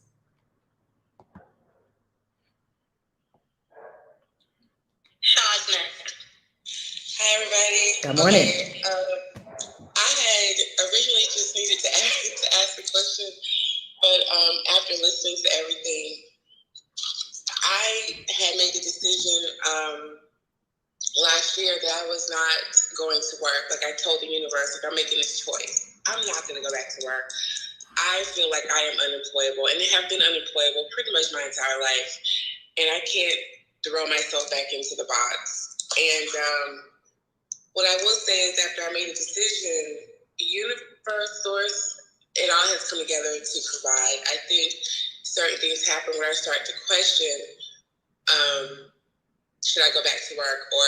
And I feel the unworthiness of I've had money before and I've lost it. So when I heard you say, we get it, we lose it, we get it, we lose it, we get it, we keep it, I was like, oh, well, maybe I'm not being punished. Because I go back into my mind like, well, you did have, some money and maybe you didn't do the right things with it. Maybe this is your punishment. Maybe, you're not worthy of having the desires that you think that you should have. And there's no way you can manifest what you really want in that type of mindset. But I didn't even really acknowledge it until I heard you say that it is a kind of a punishment that I put on myself. Like maybe I messed up in a way. So I got that revelation. And we were talking about our mothers yesterday. I was listening, and I know my mom loved me, but I don't really think that she liked me. Matter of fact, she said she didn't like me. But Child, I love this because you said, I know my mother loves me, but she don't really like me. Like is not part of the universe. We made up like. There's no thing in the Bible that says to like people. There's a lot of people I don't like. That's my own personal preference. Love is a command. Love is a law. Like, maybe you like them, maybe you don't. Who cares? Maybe your mom liked you, maybe she didn't. Who cares?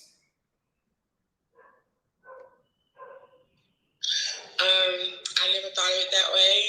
That's true. It doesn't say she had to like me. She definitely loved me, and she sacrificed a lot for me.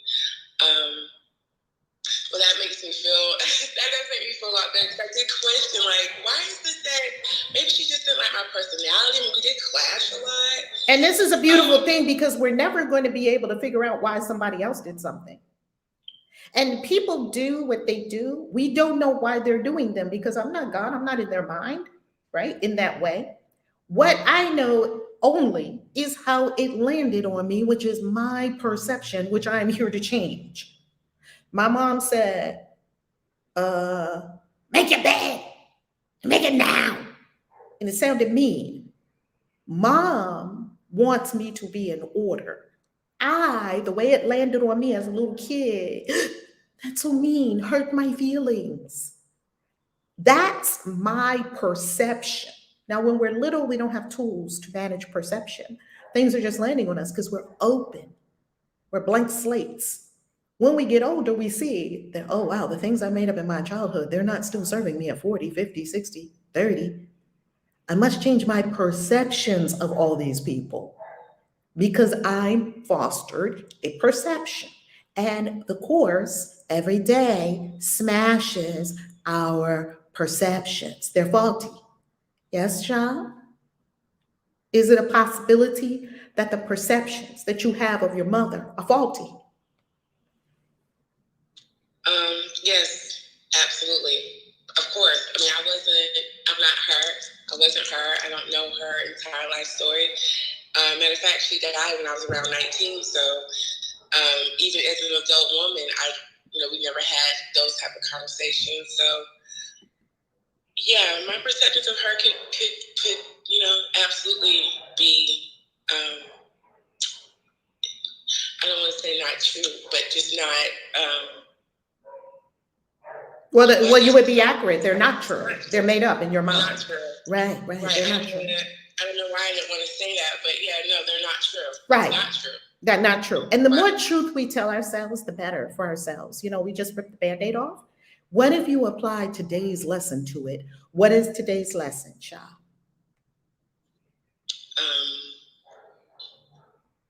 You know what? I'm sorry. I'm all good.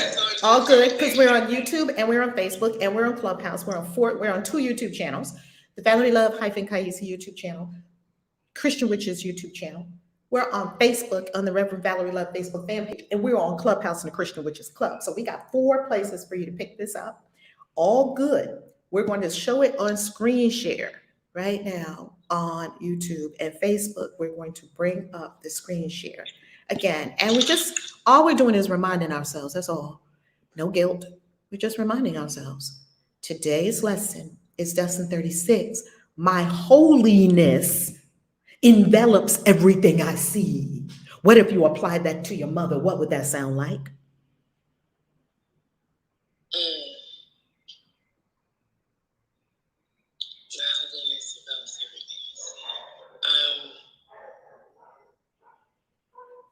Wow, I guess I would just see her as... Follow along with me. My holiness envelops my mother. My holiness envelops my mother. My holiness envelops my mother. Because my holiness envelops everything I see. Now, how does that feel in your system? Honestly, it kind of makes me want to cry, because I guess I just see her as another being, as another. Pause. You're going back to the old perception. Stay in the now. Right here, right now. When you say my holiness envelops everything I see, how does that feel in your system? Scan your system as you say it. My holiness envelops my holiness. Say my holiness. My holiness. What happens when you say that? My holiness. My holiness. My next thought is where... No, I didn't say your thought. I said in the now. What is the experience you are having when you say my holiness? Right now, not the thought. that Yeah, what that happens? I can't find it. There you I go. can't find Okay, my holiness. okay. It's not there. Yes, yes, It's beloved. not there. I don't know where it is, but it's not there. There's your block right there. There it is.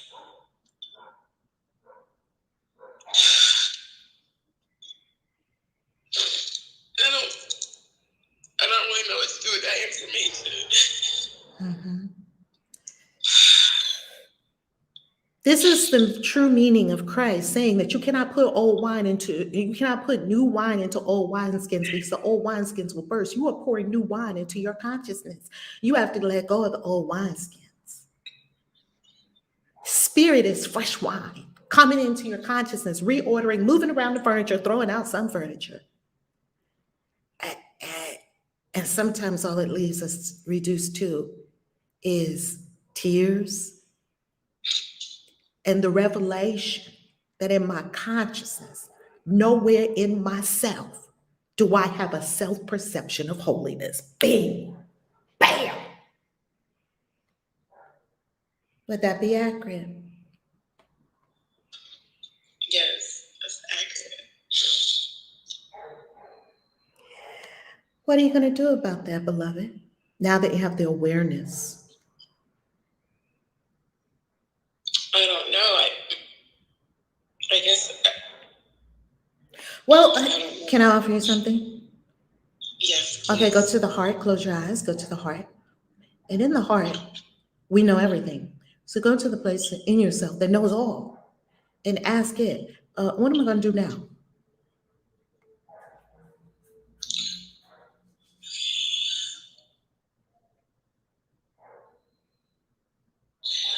What I hear is you're going to go seek out that which you need. Which is? Mm-hmm. That's my next question is what do I need? And I hear love. You need love. And where would you get love? Where would you source love?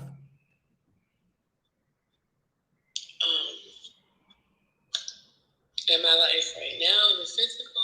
Pause. Where is the source of love? The source of love is source itself. Source is love. Yes, Source is love. God is love. And what is your connection to source?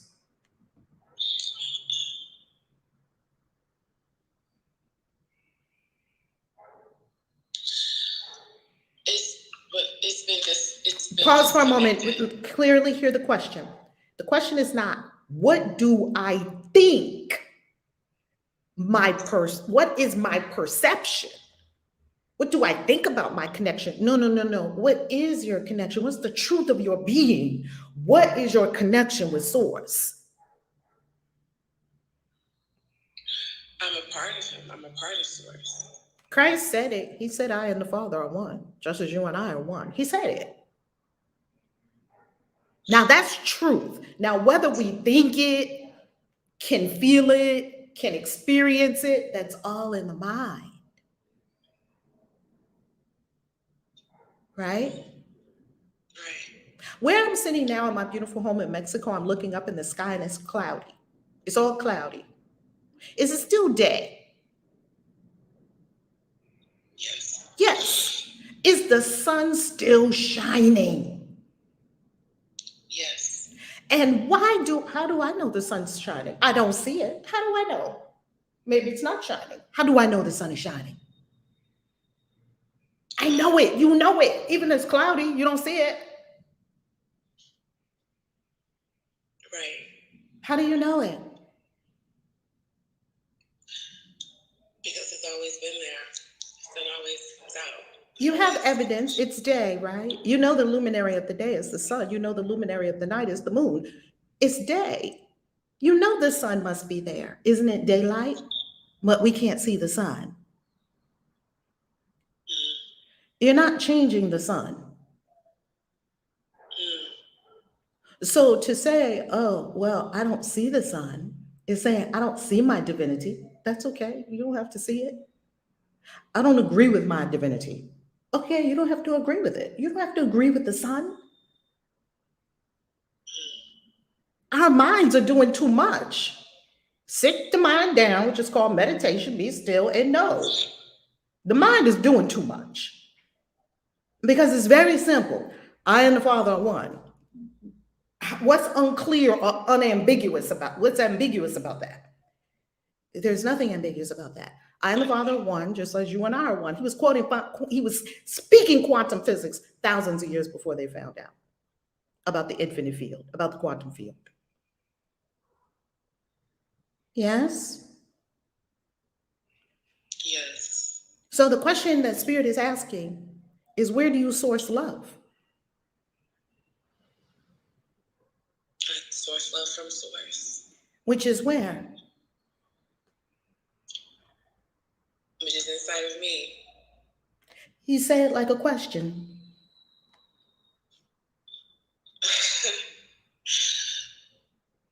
It's inside of me. I know it's there.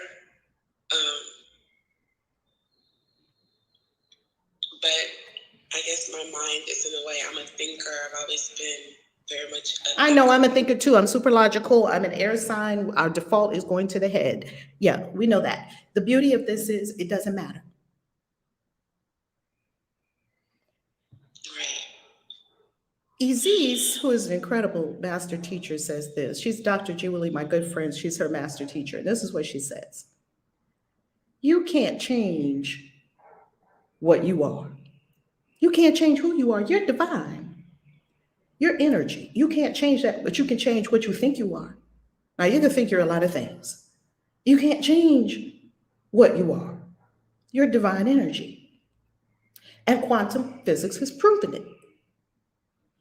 You are energy. You are an energy being. You are sourced from the infinite field of all possibilities and all potentialities. That is you. What is that other than God? What some religions call God. Source. The ground of being. Aren't you that? Not a dude up in the sky with a big book and long robes. I mean, that's kindergarten.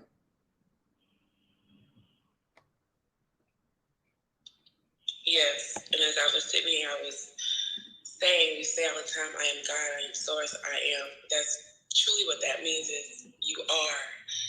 And when you say that you can't change what you are, but you can change what you think about what you are, that's an incredible switch in energy for me. Is truly I am what I am. I am divine. There's nothing I can do to change that. And that's the beauty of being divine, and part of divine is my thought about who I am is one thing, but just know that I'm still who I am. And that's anchor. That's that anchor that they talk about. And I'm just kind of realizing that too. So Ding, ding, ding, ding, ding, ding. There you go, right there. That's a bell moment. I'm getting my bell back, family. There's the bell right there.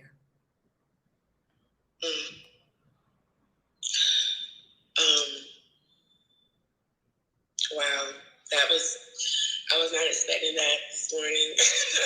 I had something, else I was even, trying to talk about, but I don't know, I guess I just kind of want to, just sit in that. It's a revelational moment, because I don't know what I can't figure out what part of me decided. I had the thought process that I wasn't divine. I'm not sure when that disconnect happened, but I can feel, it's almost like it's just a different feeling. I can feel the reconnection of soul to spirit. And I didn't really know I had lost it to that extent, but I had. So I'm complete. I'm just going to kind of rest in that. Thank you for having that epiphany, which is to be in Christ or in God, yes? That revelation, which is to reveal truth. Thank you for having it within your soul, because as all souls are connected here, we all had it for ourselves, each one for themselves. Thank you for that, Sean. Who's next? Grand Rising Queens. Grand Rising. Grand Rising. Good morning. How you loving? Yes. I'm so glad you're here, David. I'm so glad you're here. I'm so glad you're here. Yes. Yes, indeed. It's my second time here. And I got a ping while I was in another room, A Course in Miracles. And, today, lesson number 36, my holiness envelops everything I see. And that should be my mantra for today. But listening to you queens has just really inspired me. I see everything is right here. This is like a one-stop shop for coaching, for becoming conscious, awakened, enlightened. Oh my God. And you got a lot of moderators on the stage that are powerhouses. And I just like to send a shout out to Ezra Ra. Thanks for sending me the videos. Appreciate that, bruh. And y'all ladies, y'all just keep doing what you're doing because you're actually showing us what it looks like to live this life that Jesus meant for us to have, meant for us to be. For we are one. We are one with God, the Creator, the Source. And y'all ladies, y'all definitely are doing it. Thank you so much. I pass the mic. Wow, David, bring some more brothers because this is the divine feminine up in here. We love the divine masculine. Bring some more brothers. We love it. We love our brothers. We love our brothers. They're coming. I'm going to get them. Because Robert and the brothers that are in our community, they're overwhelmed. It'll be like 80-20 sisters to brothers. And so we love the divine masculine, and it is a blessing and a gift. Well, thank you so much for allowing me to come to the stage, and it's just so inspiring to see queens, so powerful queens. I feel your energy, and it's just wonderful. It's abundant, So keep doing the work. I'm going to keep coming in to hear y'all words and keep this Course in Miracle thing going, because it's definitely doing its job of freeing up a lot of people's blockages and revealing that light that's within us, that's always been there within us. And I'm looking forward to hearing from Ezra Ra. Okay? Thank you, Queens. Blessings to you. And David, guess what? You helped me the other day. I have to acknowledge and appreciate you for how you helped me. Guess what you helped me do? What's that? I went to follow you, and you know how connections are incredible. And I saw that you were a speaker in a room with a sis who was talking about the $35,000 in a month. Oh, yeah. And I said, what? Wait a minute, hold the phone. What is this about, right? Because I love more simplistic ways of always bringing in money, right? I love talking about money. I went in that room. I could not believe that Facebook is giving out these $35,000 bonuses for videos, for making videos. And I heard that sister talking, and I said, what? So then I called Harmony, who is one of our Facebook, she just loves Facebook. She has huge followings on Facebook. And I said, did you hear about the $35,000 Facebook Reels bonus play program? She said, no. I said, oh my goodness, jump on it. What is it? Because she's like a Facebook queen, so I thought she might know about it. Next thing I know, I go find out a little bit more about it. Now, my reels on Instagram, when I post my reels on Instagram, they get buku views. When I post my reels, my YouTube shorts, here and there, because YouTube has changed so much. Well, these reels that I've been posting on Instagram were being posted on Facebook because I allow the connection, right? And my Instagram is a business account, and it's connected to my Facebook business account where people are watching on right now. Anyway, I said that to say this. After I went and did the research about it, guess what notification I got? Facebook, hey, Val, we'd like to give you a bonus of $35,000. I was like, ding, ding, ding, ding, ding. Look at this, family. Do you see this is effortless manifestation? I didn't ask to be in the program. I didn't do anything. No, family, I did not do anything other than what I normally do.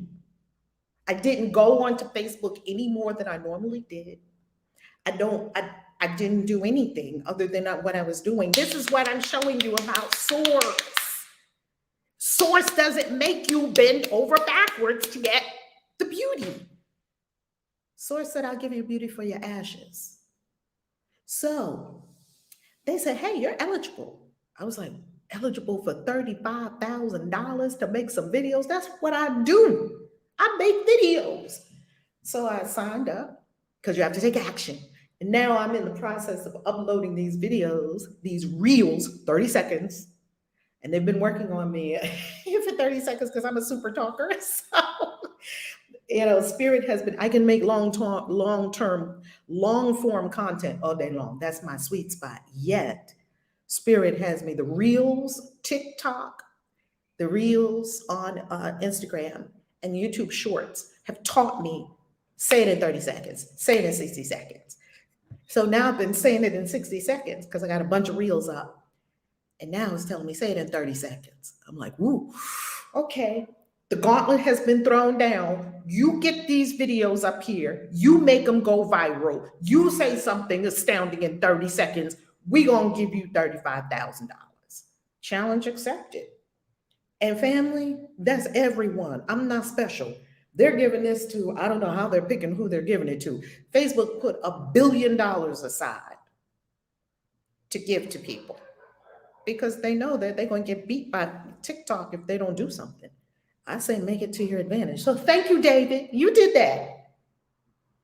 Well, thank you. I'm glad that you was in the room and sharing it in this Course of Miracles room because it's for everybody.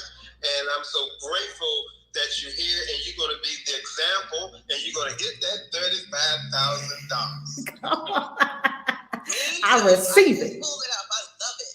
I just looked at it. Amazing. I can't wait to see your reels. I'm a star. You know I don't like getting on camera, but you got me out of that. So for $35, why not? Let's all do it. Free money. 35,000, not $35. $35,000. 35,000. Yes. So what do you have to do again? Just do reels on Facebook? Google it. Yeah, go and YouTube it and watch about, a few YouTube videos on it. You get all the details. And probably if you're in the room, you're probably going to get an invitation. So yay, share the word, share your gifts, share your beauty. Who is next? Thank you, David. This is Osira Unifeheru, Honorable Infantry, United States Army, Honorable Priest of my ancestors' wisdom, Napramet, whom you know as the so-called ancient Egyptian, just here to perhaps share some insights into the beautiful goddesses' conversations, if I may. Welcome. Go right ahead. We honor your presence. Yes, thank you very kindly. Pardon my language. My ancestral tongue requires me to speak correctly about reality. Lest we deceive ourselves. So if you hear me using terms like myself, my person, I'm just trying to distinguish it. My background's in math and logic, so please forgive me if I sound too fastidious. But interesting comment has been made about the Father and Son being one. And I think a lot of people don't understand what that means. So I'm here to clarify that, if I may, from my ancestral perspective. The Father and one being together means that the Father and one are the self-same consciousness. You see, so aren't you beautiful ladies all conscious of this conversation? You see, you are that consciousness that is conscious of this conversation, even an immaterial principle that cannot be seen. That's why it was called Amen, the hidden one. So consciousness is what you are, even the observer, the self, the I am that I am. Even the entity that's controlling all your beautiful ladies' involuntary physiological processes like your heartbeat, digestion, and all that. That's the I am, because none of you are controlling it. See, that's God, or what we call Ted, right? And that entity was reflected or referred to as Osir. You cannot see it. So think about this. You are incarnated into your bodies, your temple, right? And began to see how your temple grew, right? So you the observer of your body. So if you see the eye of Osir, that represents who you are, which is consciousness.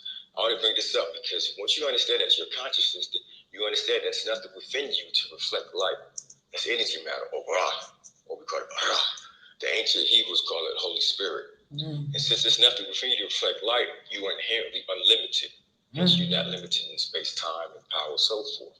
So that means you're inherently peaceful. God is peaceful. So if you remember that you're inherently peaceful, peace is the only immovable reality in the universe. Ladies, everything else is moving. And that's who you are. So when you understand that, when these negative thoughts come, you control them by saying, hey, Satan, I know who you are. See, you can never be the thing that you're housed in. You're not your body, it's your house. When the negative thoughts come, you get this chant, I know all you ladies felt that. That's your anja faculty. So we have faculty to control our bodies at all times. You see, if we know how to use words of power, the archangels, yep, like Mikael Jackson, Mikael Jordan. Those are words of power. When you chant their names, you can control reality. So that's why the angel was depicted with wings, because you're supposed to chant them, and horns. You see, so there's never a reason for you to give into negative thoughts, because you are the I am. And you can always choose to avoid them. They're not compulsions. What happens if you ignore your negative thoughts? Nothing. See that peace you're in right now? That's the I am, the hidden one. That's who you really are. That's the amen that put at the end of those sentences. You would never put anything after the I am that doesn't reflect peace, because you will manifest it. What happens when we tell ourselves we are angry? Don't we become angry? Oh, I am down. Don't we become down? That's incorrect language. You're not down, you're a person. Your temple is down. So the correct word would be to say, I'm at peace, but my body has low energies. So just turn on some music and get those energies up. Shake the booties. Or just eat some happy food. You see, so if we learn how to speak correctly about reality, we can maintain that peace at all times and not identify with our bodies, our temples. And we do that by using names correctly. Sorry, Caitlyn Jenner, you will never be a beautiful black woman. I don't care how many times we call you a woman. That's reality, because that's a mislabeling reality. So there are scientific techniques that our ancestors have created. It's called making the chair to speak about reality truthfully all the time. So if we use them, we can. Oh, why so quiet? Do y'all hear that? We're listening. Oh, yeah. I thought they got rid of me. That was crazy. I'm sorry, but I'm new to this clubhouse stuff, so I apologize. But basically, source is consciousness itself. It's the observer. It's the self. It's immaterial, so you can't see it. That's who you really are. Who you're not is your body, which is the energy matter container. You have 7 bodies, by the way. The most dense, which is what you call your person, which is an instrument through which sound passes. Paired with sound, songs. Sound, you see? That's what your body is. When you resonate a certain way, that's your persona. Remember, your identity doesn't change, so you can't be that which changes. See, you have always been you. That means it's nothing for you to change. There's no energy to change it. That's yourself. Your not self is your body. That's your temple. And when you understand that, you will never lose your peace. So the lady who was crying, I wanted to chime in and say something, but I didn't want to say anything. All she needed to do is just change her breathing patterns and reshift her focus. That's it. Because you're not your energy container. You're not your emotions. That's Satan. You remember in the Bible when that little pig was possessed with them devils? That was a metaphor. The devil is a liar. Don't your emotions lie to you? Girl, you ain't good enough. Girl, you ain't this. Those are lies. We know the lies because truth doesn't change. And energy matter, including your feelings, change all the time. So that's Satan. That's why they say, get thee behind me, Satan. You're supposed to ignore it. And what happens when you ignore those thoughts? Don't they go away anyway?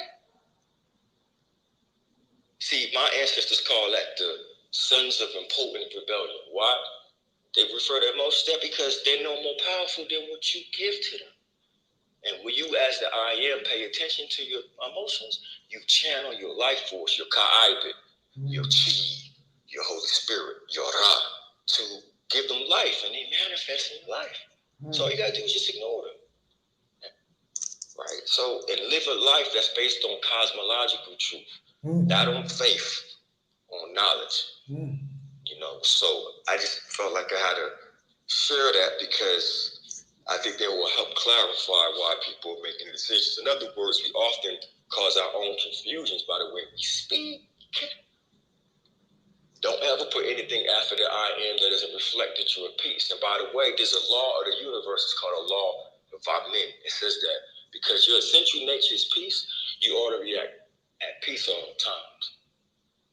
Think about this. Aren't we the most intelligent, smart, and healthy women? We at peace. And doesn't that apply to everyone? That's the law of Vamin. So we have other laws add to that to create our true divine self-image. And that true divine self-image was called by my ancestors Osir. You know, the Christians, the ancient Gnostic Christians call that Christ. So people call it Krishna.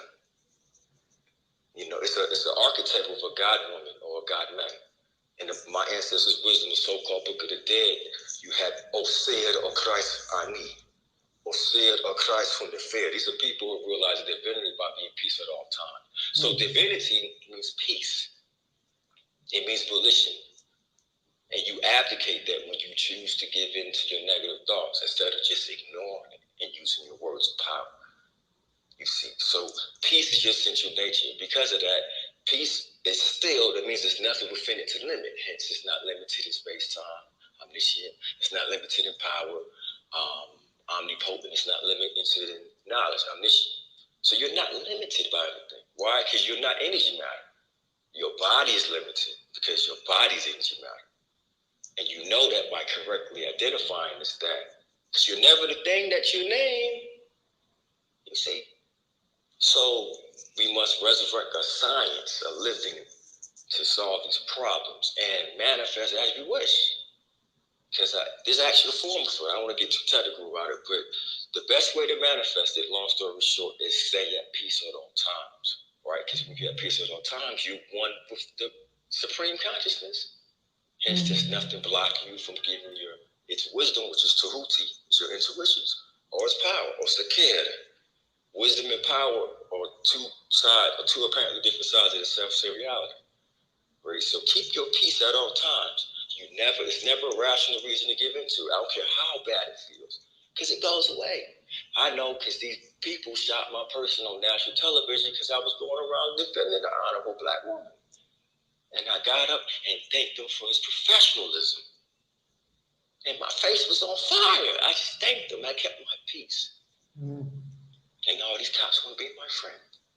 So I will yield my time to someone else. Thank you so much. Blessings. You are much appreciated. How do we address you? Your name? My name is Osir, which is everyone's name, is consciousness itself. Ra. My person's name is Unefed Heru. That's the person I'm housing. That's the that entity in that profile pic that I'm housed in my temple. And what are we to address you as? Whatever you queens feel like. I feel like Osir? You want us to call you Osir? Osir or Heru. People call me Heru, so it's Heru? Heru? The Christ before Christ. That was before the one that came down here, came that the other people called Christ. the original Christ, I guess we could say. Heru? Heru? Heru, Heru? Heru as in all of our identity, as in conscious will. So for us, Heru is will itself. Heru is our will during the daytime, right? All of us are the queens or kings of our sphere of consciousness, right? So we are consciousness, will itself. We will during the daytime with light. And if we will, that means we're also conscious. Just as our will during the daytime and at night, we are Osir. Osir represents that entity that's controlling our heartbeats. You know, when we're asleep, Father and Son are one. That's where it comes from. The Father is the supreme being, which is consciousness, and the Son is consciousness itself. See, if the image and likeness of a dog is still a dog, and the image and likeness of a duck is still a duck, then the image and likeness of a God is still a God. And God consciousness, so you to God is like, or God to you is like an ocean is to a drop of water. They both have the self-same life-giving properties. But you just can't sell your Titanic on that little drop of water. You see? And the trick is since you have the spirit and body just like God, because look, if you look in Genesis, it says God's spirit hovered over the water. Not God, it was God's spirit, the spirit of God.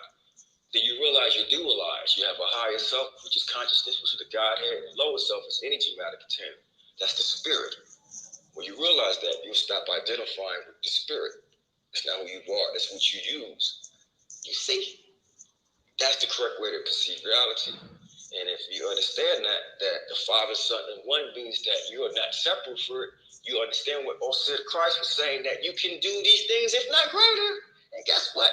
Only a God person can do those things, if not greater. Where's the lie? No lies detected. No lies detected. And that piece right there is Amen. That's the hidden one. All of you beautiful ladies felt it. That's who you are. You see, and that's why you can't see it. None of you can be seen right now because you're just the observer of your bodies. And each of you have watched your bodies grow. That means you're not the thing that's growing. You see, you're just observing it. That's why we must name reality correctly. And so doing, we always remember that, hey, this is not who we are, but just temporarily housed here. Because you've been here before. And all you notice, you women have telepathy, intuition, so you notice. And knowledge is not thinking. Knowledge is knowing immediately. Like when you look at the sun in the sky, you don't have to think to know it's there. You look at it and swoop, that's knowledge. And the only way you can do that is through meditation. Means you got to learn how to stop thinking. Your thinking faculty or your sympathetic faculty just labels stuff, right? It's just labels and uses linear reason, but that's not the reality itself. You know, the reality itself is what you're looking at and know directly. That's how God speaks.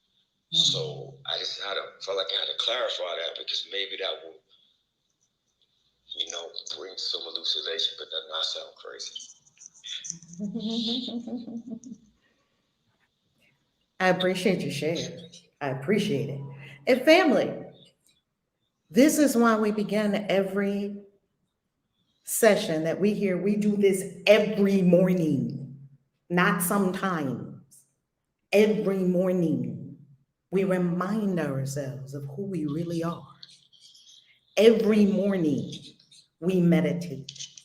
Every morning, in our meditations, we have sacred sounds. We have visioning.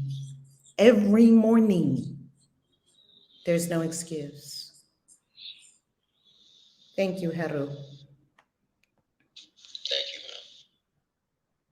Who's next? They love you, by the way, Heru. They love you on YouTube. They're commenting. They love your voice. They love it. They love it. Thank you for stepping in here. I think I'm confusing somebody else. I'm sorry. They love it. They're listening to your voice and they love it. Who's next? Thank you. Indeed.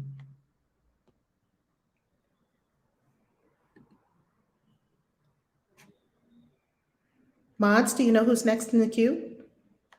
I believe that was going to be Raw Magic. I can't see be the rest of it. Raw Magic Jenny. Raw Magic Jenny, yes, ma'am. You're up. Good morning. Good morning. I'm kind of half asleep because I'm in California. I've been awake since like 3:30. So I'm kind of sleeping at the same time. But thank you. I kind of, when I first got into this, like towards the beginning of January, I felt high, like for the first few days, I think, or more. And then I think I kind of got back into my ego stuff here and there, and for sure. But then yesterday I was feeling really energetic. And then I also am doing this cleanse. So I was on the 5th day of this cleanse. And then I went on a date, and then I just started to feel like overly energetic. And I was like listening to you talk about the victim, like right before I went on the date. And I was just like, I felt so like too energetic. And I was like, what is going on here? And I don't know, maybe meditation would be a good idea or something. Do you have a question, Raw Magic? You have a question, or? I was just wondering, like, you know, what to do with that. That feeling kind of overwhelmed. Like, I've also been taking a lot of learning courses this week. So I guess just kind of feeling overwhelmed and like what to do with that. I desire greater clarity on what you're asking specifically. Are you asking, I have a feeling of overwhelm and I would like support with what to do with the feeling? How do I get rid of overwhelm? Is that the question? Yeah, and it is overwhelm in the sense that I feel like kind of high, like and energetic. That was last night. And I guess I was kind of still feeling it when I was listening to you guys this morning a little bit. Mm-hmm. Is there a problem with feeling high? And it sounds wonderful. Well, it was feeling better in the afternoon yesterday, but then when I went to my date, it just felt like a little bit overwhelming. Like I felt like my eyes were like maybe dilated or something. Like he could tell. I have a question. Yeah. Are you the same? Is this Jenny? Are you the same Jenny that's coming to the 222 Quantum Manifestation event? Yeah. Okay, beautiful. You're definitely going to get answers to that at the 22 Quantum Manifestation event. But I'm wondering, are you? Well, I'm just going to ask the question how it's coming to me. Are you high right now? Because it sounds like you're kind of floating, which is all good. Yeah. Okay. I mean, I'm still in bed, but I just got my period this morning too, but I do feel kind of high. Yeah. Okay. That's all good. It's all good. So what we're gonna it's all good. Thank you for letting us know everything that's going on with you. So what we're going to do is we're going to continue our conversation. And what I would say is that this question is definitely going to be answered when you come with us to the Quantum Manifestation event. Okay. By the way, everyone who's in the room, we have events all over the world. We love traveling to ancient cities. We go to Peru. We walk the Inca Trail. I was just in an ancient city of Teotihuacan in Mexico, where it is called the birthplace of the gods and where man becomes God, built on the exact same 15-degree tilt. Tilt is not the right word. Built on the exact specifications as the Great Pyramids of Giza, right here in Mexico, which no one would ever tell us that all that's down here. A vast ancient city. Matter of fact, vast ancient cities. I've been to many ancient cities down here in Mexico. You can't throw a stone in Mexico without hitting some kind of ancient city that connects to either the Mayan, as it is here in the Yucatan Peninsula, or the Aztec, or the Olmecs, or Inca going further down in Mesoamerica and Peru. So when you come to the events, not only do you receive activation, we also employ, since this one will be in Miami, will be in Miami Beach. If everyone would like to come, go to ValerieLove.com right now. Someone could pin it to the top of the room. That would be spectacular. And we are honoring the 222 portal that opens on 222 of 222. So Jenny, that'll all be taken care of when you come. Sounds good? Okay. Yeah, I just was at Teotihuacan in October. I was in Mexico What was City. your experience? It was awesome. That was my favorite part about going to Mexico City. Yeah, I like it a lot. Pretty incredible. Pretty incredible. As a matter of fact, there is a very fascinating correlation between Teotihuacan and the Bible. Do we remember the story in the Bible where the sun stood still for 12 hours? Well, this is an actual event that occurred in the history of humanity. And people think, oh, it's a miracle, it's a miracle. But if we did delve into the actual science of it, it was a cataclysmic event. And I think you have a hot mic, Jenny. Thank you so much. That there was actually a cataclysmic event, an event where I believe it was either an asteroid. I'm going to get it completely correct for you when I tell the story in the future. It was either an asteroid or it was an event, a cosmic event that tilted the earth such that it looked like the sun stood still for 12 hours. Now, this is written about in the Bible. But the way they framed it in the Bible and the way they framed it in the Bible is that it was a war going on because, you know, we are myth makers, we're meaning finders, right? And we love making stories and we live by our stories, our legends. Well, they made a story about it that Joshua was fighting. I believe this was Joshua. I believe it was Joshua. And in the story in the Bible, while they were battling and routing the enemy, the sun stood still for hours. And the night didn't come. And for the people in Teotihuacan, this was concerning because something had gone wrong with the universe, apparently. Like, the sun ain't going down. What is happening? And of course, they did rituals because that's what ancients did. They understood the cosmology that we lived in and that we are cosmic beings. And as a matter of fact, the word for human being in Maya, right here where I am in the Yucatan Peninsula in Mexico, is cosmic roots. That is the name for, that is the translation, literal meaning of a human being, cosmic roots, that your roots are cosmic. Well, that is expressed at Teotihuacan as well. So what you read in the Bible is not all myth and legend. There could have been an actual event that then we crafted a story around an actual event, like the flood. We crafted many stories around the flood. And if we look at archaeology, there were actually great floods that struck the earth in many places. Yet we made mythology about it. We did something bad and the gods didn't like us and blah, blah, blah, right? Depending on which mythology you're reading around the globe, we have many flood legends and many Noahs called different things. So that is our events.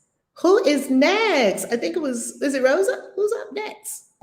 Then we can close off we can turn off hand raising so that we make sure that we take care of everyone on stage. Thank you for being here. We appreciate you. We're here every morning, 365 days straight in an insane commitment. It looks insane to the low mind, right? To a commitment to come together and meditate every single morning. We meditate, we chant, and we go in on A Course in Miracles each day for 365 days straight. This is day 36. Welcome to your new world. Who's next? Hello. Good morning. Welcome. Yeah, rising. I have a question. So it's just a question about Ascension. So I joined Ascension and I had to change my card because something, it was hacked. So I was wondering, do I have to go back in and re-register, or is there somewhere I could just put the new card number there? Oh, good. Did you already text us when you came into Ascension? Did you already text us in our customer support text? I did not. Oh, you didn't text us yet? Okay. Because it won't let me in. Like I've tried to find ways to get in, and Gotcha. I cannot get in. It totally kicked me out. Okay, email me. And actually, here's the best way to do it. Go to ValerieLove.com right now. Because normally, can you find the email that you used to sign up with? Because then my email is on there. But if you can't find that, all good. Go to ValerieLove.com, click on Speaking and Media, and fill out the form. There's just a little form there. Hey, here's your name, here's your email address, here's your phone number, because I don't want you to disclose all that here. Put that in the little form, and then it'll pop up, and I will email you and give you access and give you everything you require. Yay! Yay! I couldn't make the 9 o'clock Zoom, and I was like, what is going on? So yes, I'm so excited, but I just oh my goodness, welcome. Every time it's such a blessing to be on here, and I'm so very happy to be a part of this community. I was telling my husband, we were talking and going over our finances, and I was telling him, I said, well, the group that I'm going to for the 222 Ascension, I'm going to learn all of that, and I'm going to learn how to quantum leap us to everything we want to do, because we was talking about travel, we was talking about all kind of different things. My husband told me, when you go? I said, he said, go ahead now. Go. He said, have you paid yet? I said, well, I was waiting. He said, no. He said, I'm going to make sure you go. I said, okay then. So we get ready to quantum leap with you guys. So we ready. Come on, hubby. Come through, hubby. That's beautiful. My husband said, you going. We gonna make this happen. You're going. So I talked to my angels this morning to talk to you to leave it open as long as possible. I love that, because it's not closed yet. You can still come to the 222 Quantum Manifestation event, and this day is going to be incredible. I can't wait. I want it all. All of it. I want to soak it all up and suck it all. Take a straw and just sip it. Suck it in. So, yes. So, but thank you so much. That's what I wanted to know. I was panicking because I was out of Ascension. So I'll be back in. So I'm excited. Thank you. Love you, community. Oh my goodness. And I got to tell you something. The class on Thursday night was so good. OMG. Y'all are going to get the recording, because you know the recording goes up 24 to 48 hours after class. So you'll have the recording today. Everyone who's coming to Quantum Manifestation, you should have gotten your email yesterday. I would not go to bed until I sent y'all that email. I got the emails. I actually had to move to a whole new email service provider. I had to reconfigure my website. I didn't care what I had to do to get those emails out. I was not going to bed until all those emails got out to everyone. So yay. Wait, I'm sorry, excuse me. I didn't get my email. I went to the WhatsApp group, and then I messaged in the Facebook group about the emails and the accommodations. I ended up getting my ticket yesterday while we were still talking. I just went ahead and did it. And I put my email in twice, but I didn't receive my email with any of the accommodation or any of the information. What time did you register yesterday? I love this. This might have been during the time when we switched over. What time did you register yesterday? I was registering while we were in here talking. Oh, no wonder. Okay. I just went ahead and did it. I was like, stop waiting, just go ahead and do it. Excellent. Okay, let me ask a question. Queen Hadassah, did you get your email yesterday? No, I did not. Look in the email. I'm gonna check the spam box. Yes, everybody check your spam folder. Okay, I didn't check spam, so I'll check spam. Check your. You have it? It says Kaisi, and it says welcome. So I got it. Excellent. Check your spam folder, check your bulk mail folder. If you have Gmail, check your promotions tab. Check all those folders. You know how these email systems are. That's why I really prefer text. Yet, we did send out all those emails. Jenny, did you get your email? Yes, I got the email. Thank you. Excellent, excellent. Okay, so anyone, if you registered and you did not get your email yet, take the same steps that I outlined a moment ago. Go to ValerieLove.com, click on Speaking and Media, and there's a short little form you can fill out. So that we'll have your name, email address, phone number, and state what you're seeking to get, and we will help you. Okay? That little form on the website. Okay, thank you. Excellent. Oh my goodness, I cannot wait to see all of y'all. This is so delicious. I love this. I love it. I love it. I love it. It's like a kid at Christmas. Okay, who's next? Good morning. Good morning.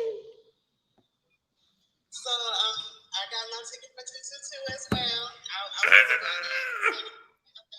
like, let me just go ahead and share.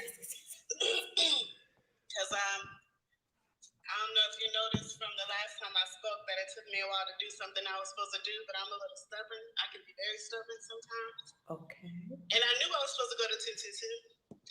And my sister, I said, Angel got her ticket. She asked me, was I going? And I was like, well, I don't know if that's for me. And the other morning on the this past 222, February 2nd, I got woke up at like 2. It was not at it was 2:47. Then that morning, Spirit said, go get your ticket. And I was like, oh my God. Okay. I'm like, I don't have the money. And that's the excuse. I was still telling my mom, I don't have the money. And yes, I did. There was Spirit told me, I'm going to stop paraphrasing, just say it how I heard it. The money is in the bank. Go get it. Your money. My money. Your money is in the bank. Go get it. And I'm like, oh, that's the joint account with my husband, and he's gonna ask me questions about it, blah, blah, blah, blah, blah. Spirit said, that's your money. He doesn't even know it's in there. Oh, wow. And he really didn't know the money was in there. Because it was not. It was for me. He did not know it was in there. Wow. He asked me how much I had spent one day, and I told him how much I spent. And he said, oh, okay, well, this and that much left. And I'm like, wow. No, it's not. It's way more than that. I didn't know it was in there. He didn't know it was in there because it was for me. So I got my ticket. And to be honest, I went to the bank. And at first the lady was like, oh no, there's not that much in the account. There's not that much for you to take out. And I was like, yes it is. Can you send me a printout of the accounts? And she printed out the accounts, and the one that had the exact amount of money that I wanted to take out said Travel Club. And I was like, there it is. Whoa. It's right there. Wait a minute. I have a question. Did you set up a travel club before? You set up a travel club? No, I did not. My husband did a while ago, but your husband already paid for you to go before. Yes, and he didn't even know it, and I didn't even know it. It was already there. No, we didn't know. He forgot it was in there. Can I ask y'all? And I didn't know it was in there. Can I ask a question, family? Why don't you just say yes? Because then Spirit is going to start showing you have it, it's over there. And you can't say yes to your spirit and it not be supported by the universe. Why don't we just say yes? Continue. This story is delicious. Well, I'm going to tell you why I didn't say yes at first. I say yes now. I obviously got my ticket, got my plane ticket and all. But when I asked her, okay, well, why don't you? Why are you saying 222 is not for you? And the truth of the matter was, I didn't want to do the work. I knew that going to 222 was going to make me walk what I was talking, what I've been learning. Going to 222, if I say yes, if I accept this, that means I'm going to have to do the work, not just sit here listening and talking like I've got to get up and do the work. Just go, and it wasn't hard work. Like I said, it's not strenuous, labor. It was effortless. It was effortless. But I had to get up and do the work. And then what I'm going to get while I'm there, I have to apply to my life. It was like, oh, I didn't want to do it. I didn't want I didn't want it. I wanted to sit on the couch, eat my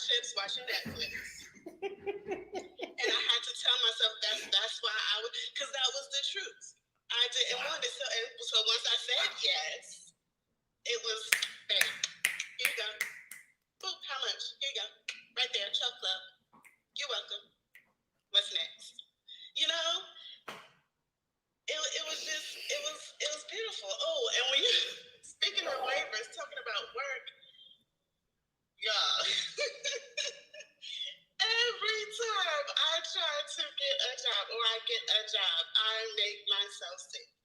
I used to say, oh, I keep getting sick or I end up in the hospital. I was making myself sick because I didn't want to work. I didn't want to be there. The last time I did this, literally the day I was supposed to start back working at this job was the same day I was admitted into the hospital. So I couldn't go. And I made it look good, y'all. Not good, like attractive good, like, you know, they say go big or go home. I went big. I put myself in the hospital in the ICU for 2 days. You know what's 14 days. You know what's fascinating about this share? What's fascinating about it is you were already using your super powerful manifestation powers. You were already using your quantum powers. You were just using them against yourself. Would you say? Yes. I had to admit it. I was making myself. I wasn't getting sick. Something was happening to me. I was making myself sick. I mean, horribly sick. Horribly sick. And I had to look at it. I'm like, come on now. The day you're supposed to start work, the same day is the day that you get it. And with the ambulance and all, I went big. I went big. I'm like, this is ridiculous. And then look, so now I got my ticket to 222, got my ticket to Christian Witches Convention. That's in May. After May, I'm moving to North Carolina. That's already, it's done, right? And I'm talking about, okay, so when I get to North Carolina, I'm gonna probably have to find me a job. Wait a minute. You ain't working now. You haven't been working. You're moving without working. And then when you get to where you're supposed to get to after the Christian Witches Convention, you're going to get a job. What? No. I am complete.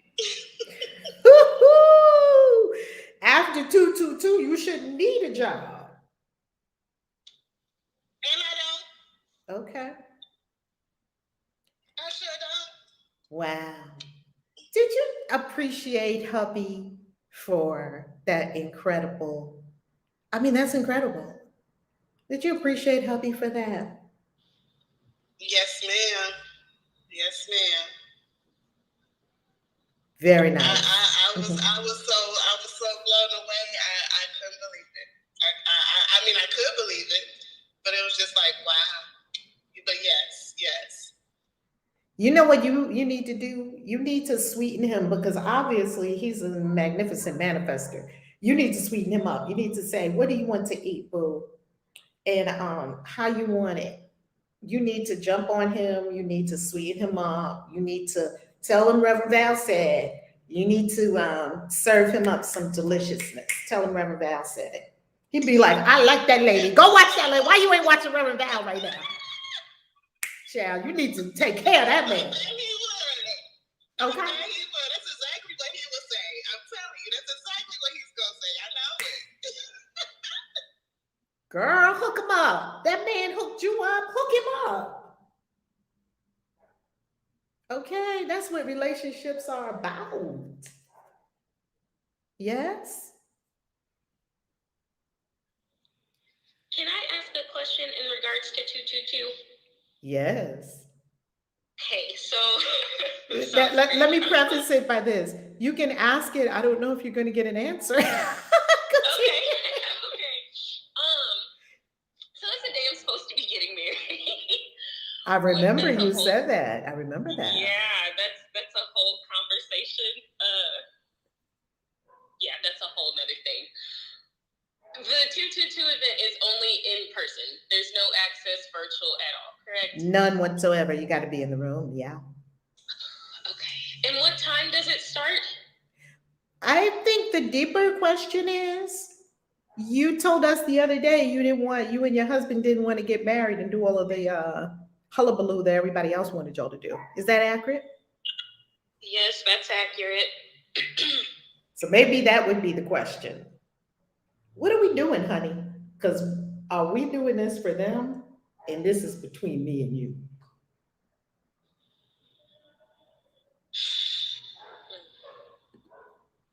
Okay. 222 is working on you now, and you haven't even registered yet. It's already changing your life, and you haven't even registered yet. Is that incredible? Yeah. Because that's what I was sitting here thinking, like, why are we doing so? We literally just sat and looked at it. Why do we keep doing it? He listens to the recordings of the Clubhouse. But like, why do we keep doing stuff that we don't want to do? Y'all don't have to. The beauty of it is you don't have to. You don't have to. What is your beloved's name? PJ or Paris. Okay, PJ and Kristen.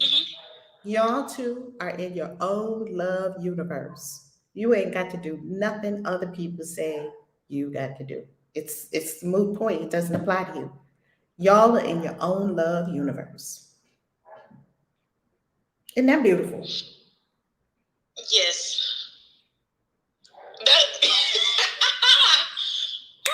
That's okay. That's the breakthrough that I needed, because we were traveling. We were already signed to end our lease early, so we're like, we were told by family, like, oh, well, you need to be legally married in other, cities and countries, because by common law. Wait a minute, who said that? Our parents. You need to be legally married to do what? To get on a plane together and stay in a hotel together? Well, in order to, I guess they were saying, legal tax purposes, Wait a minute, I don't understand what they're saying. To do what? Go to travel together? How many people are traveling that ain't married? What are they talking about? What are they talking about? Because I'm missing something.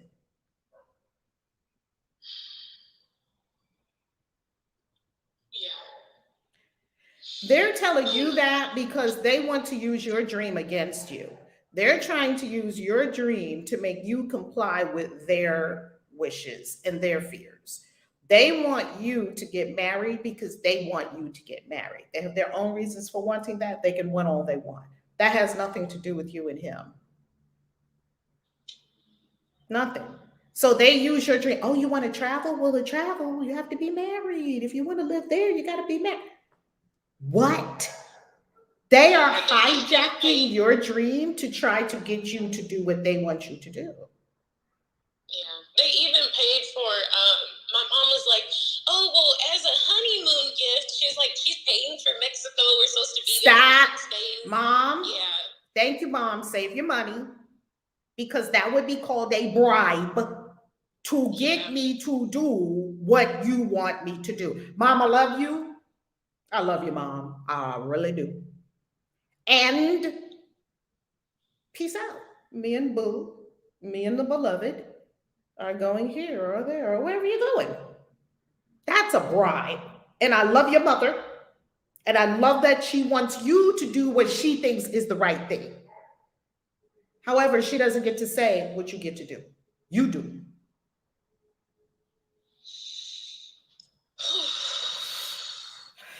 Thank you. Is that the truth?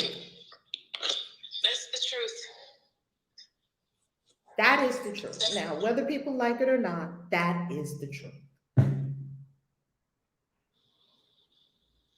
guess people are going to have to be disappointed, because it's just like, I'm tired of living my life for other people. Like, we've already invited people and hotel arrangements, but I mean, it is what it is. Like, yeah.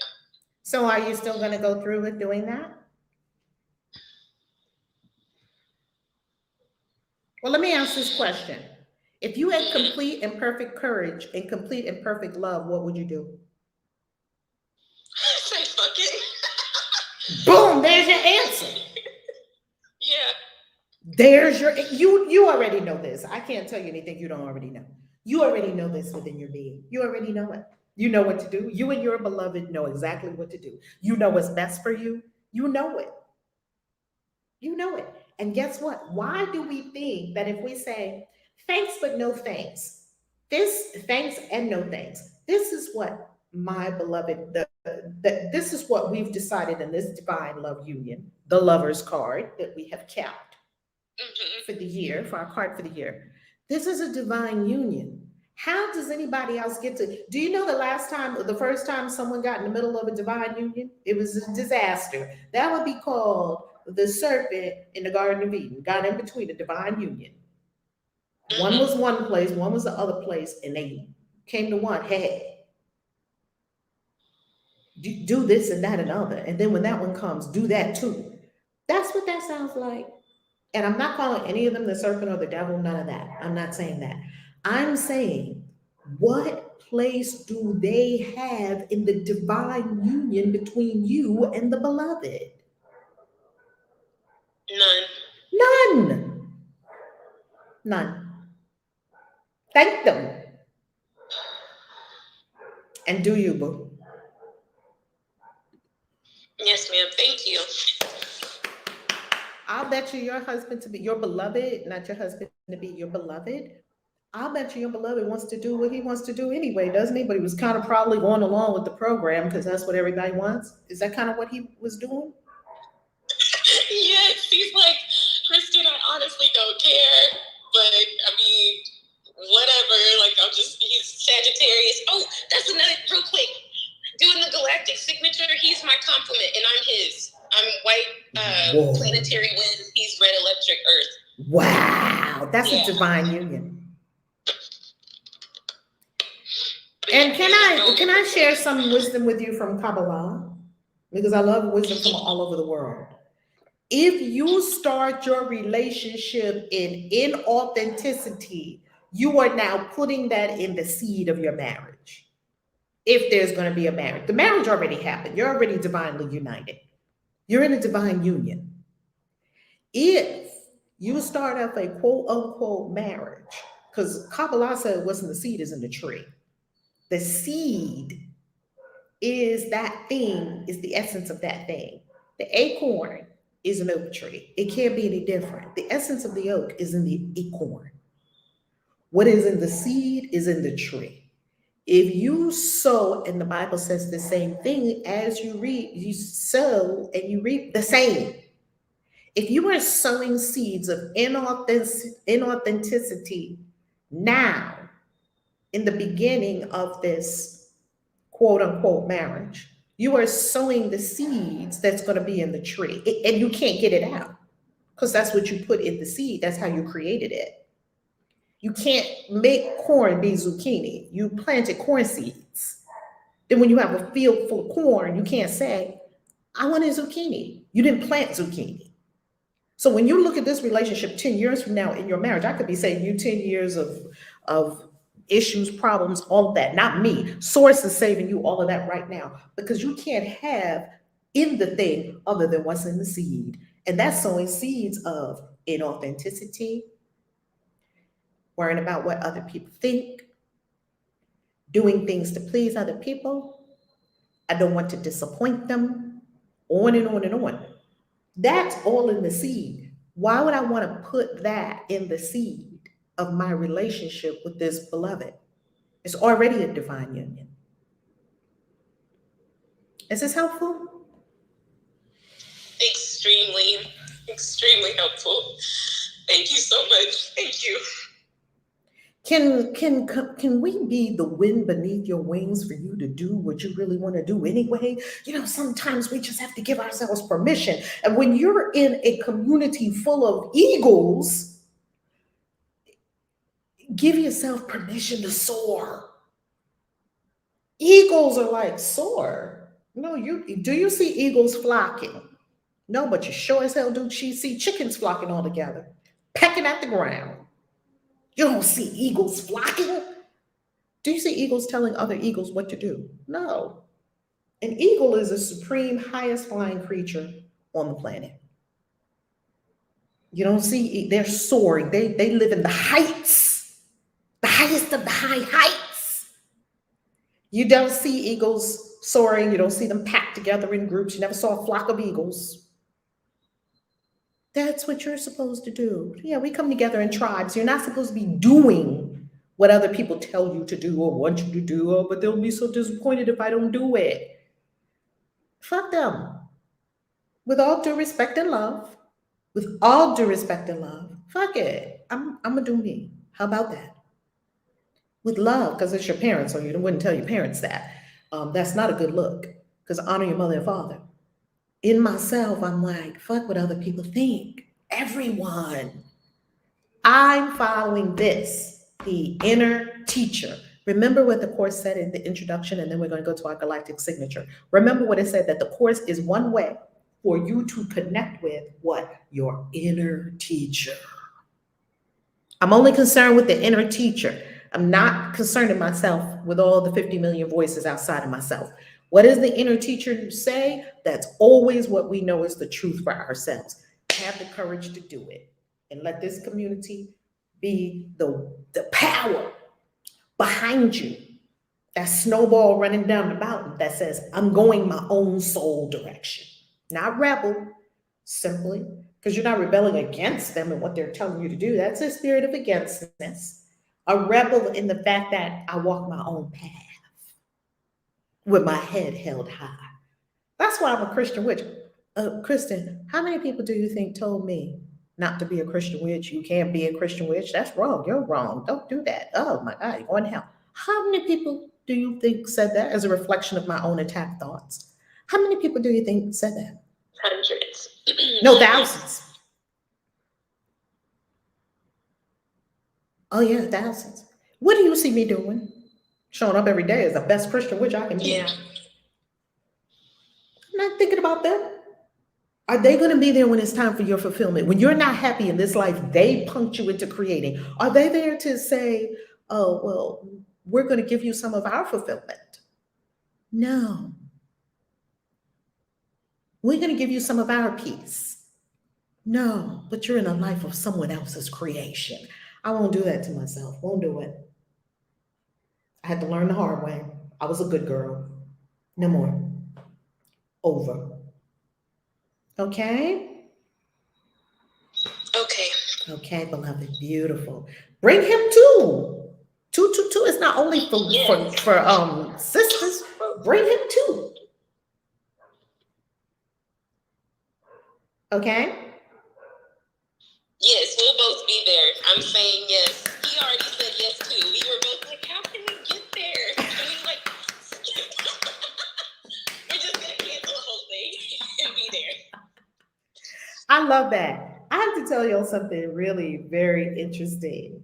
Is that in my personal life, I have so many male friends. Most of my friends, most of the closest people to me are males. I work a lot with the masculine energy just to balance the fact that I have so many women that I serve.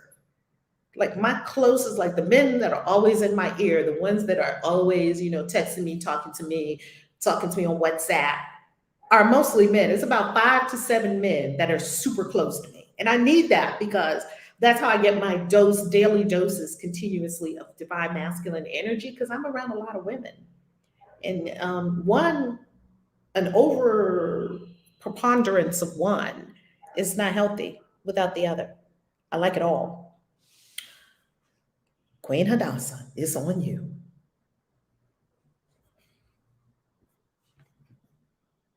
Beautiful. What an awesome room today.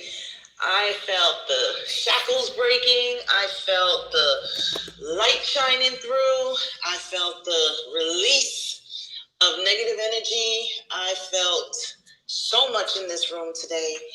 So much truth. And our galactic signature, we are in the White Clan, which is the Truth Clan. We're at kin 158, white, lunar mirror. I polarize in order to reflect, stabilizing order. I seal the matrix of endlessness with the lunar tone of challenge. I am guided by the power of the heart. I polarize in order to reflect, stabilizing order. I seal the matrix of endlessness with the lunar tone of challenge. I am guided by the power of heart. I polarize in order to reflect, stabilizing order. I seal the matrix of endlessness with the lunar tone of challenge. I am guided by the power of the heart. White lunar mirror.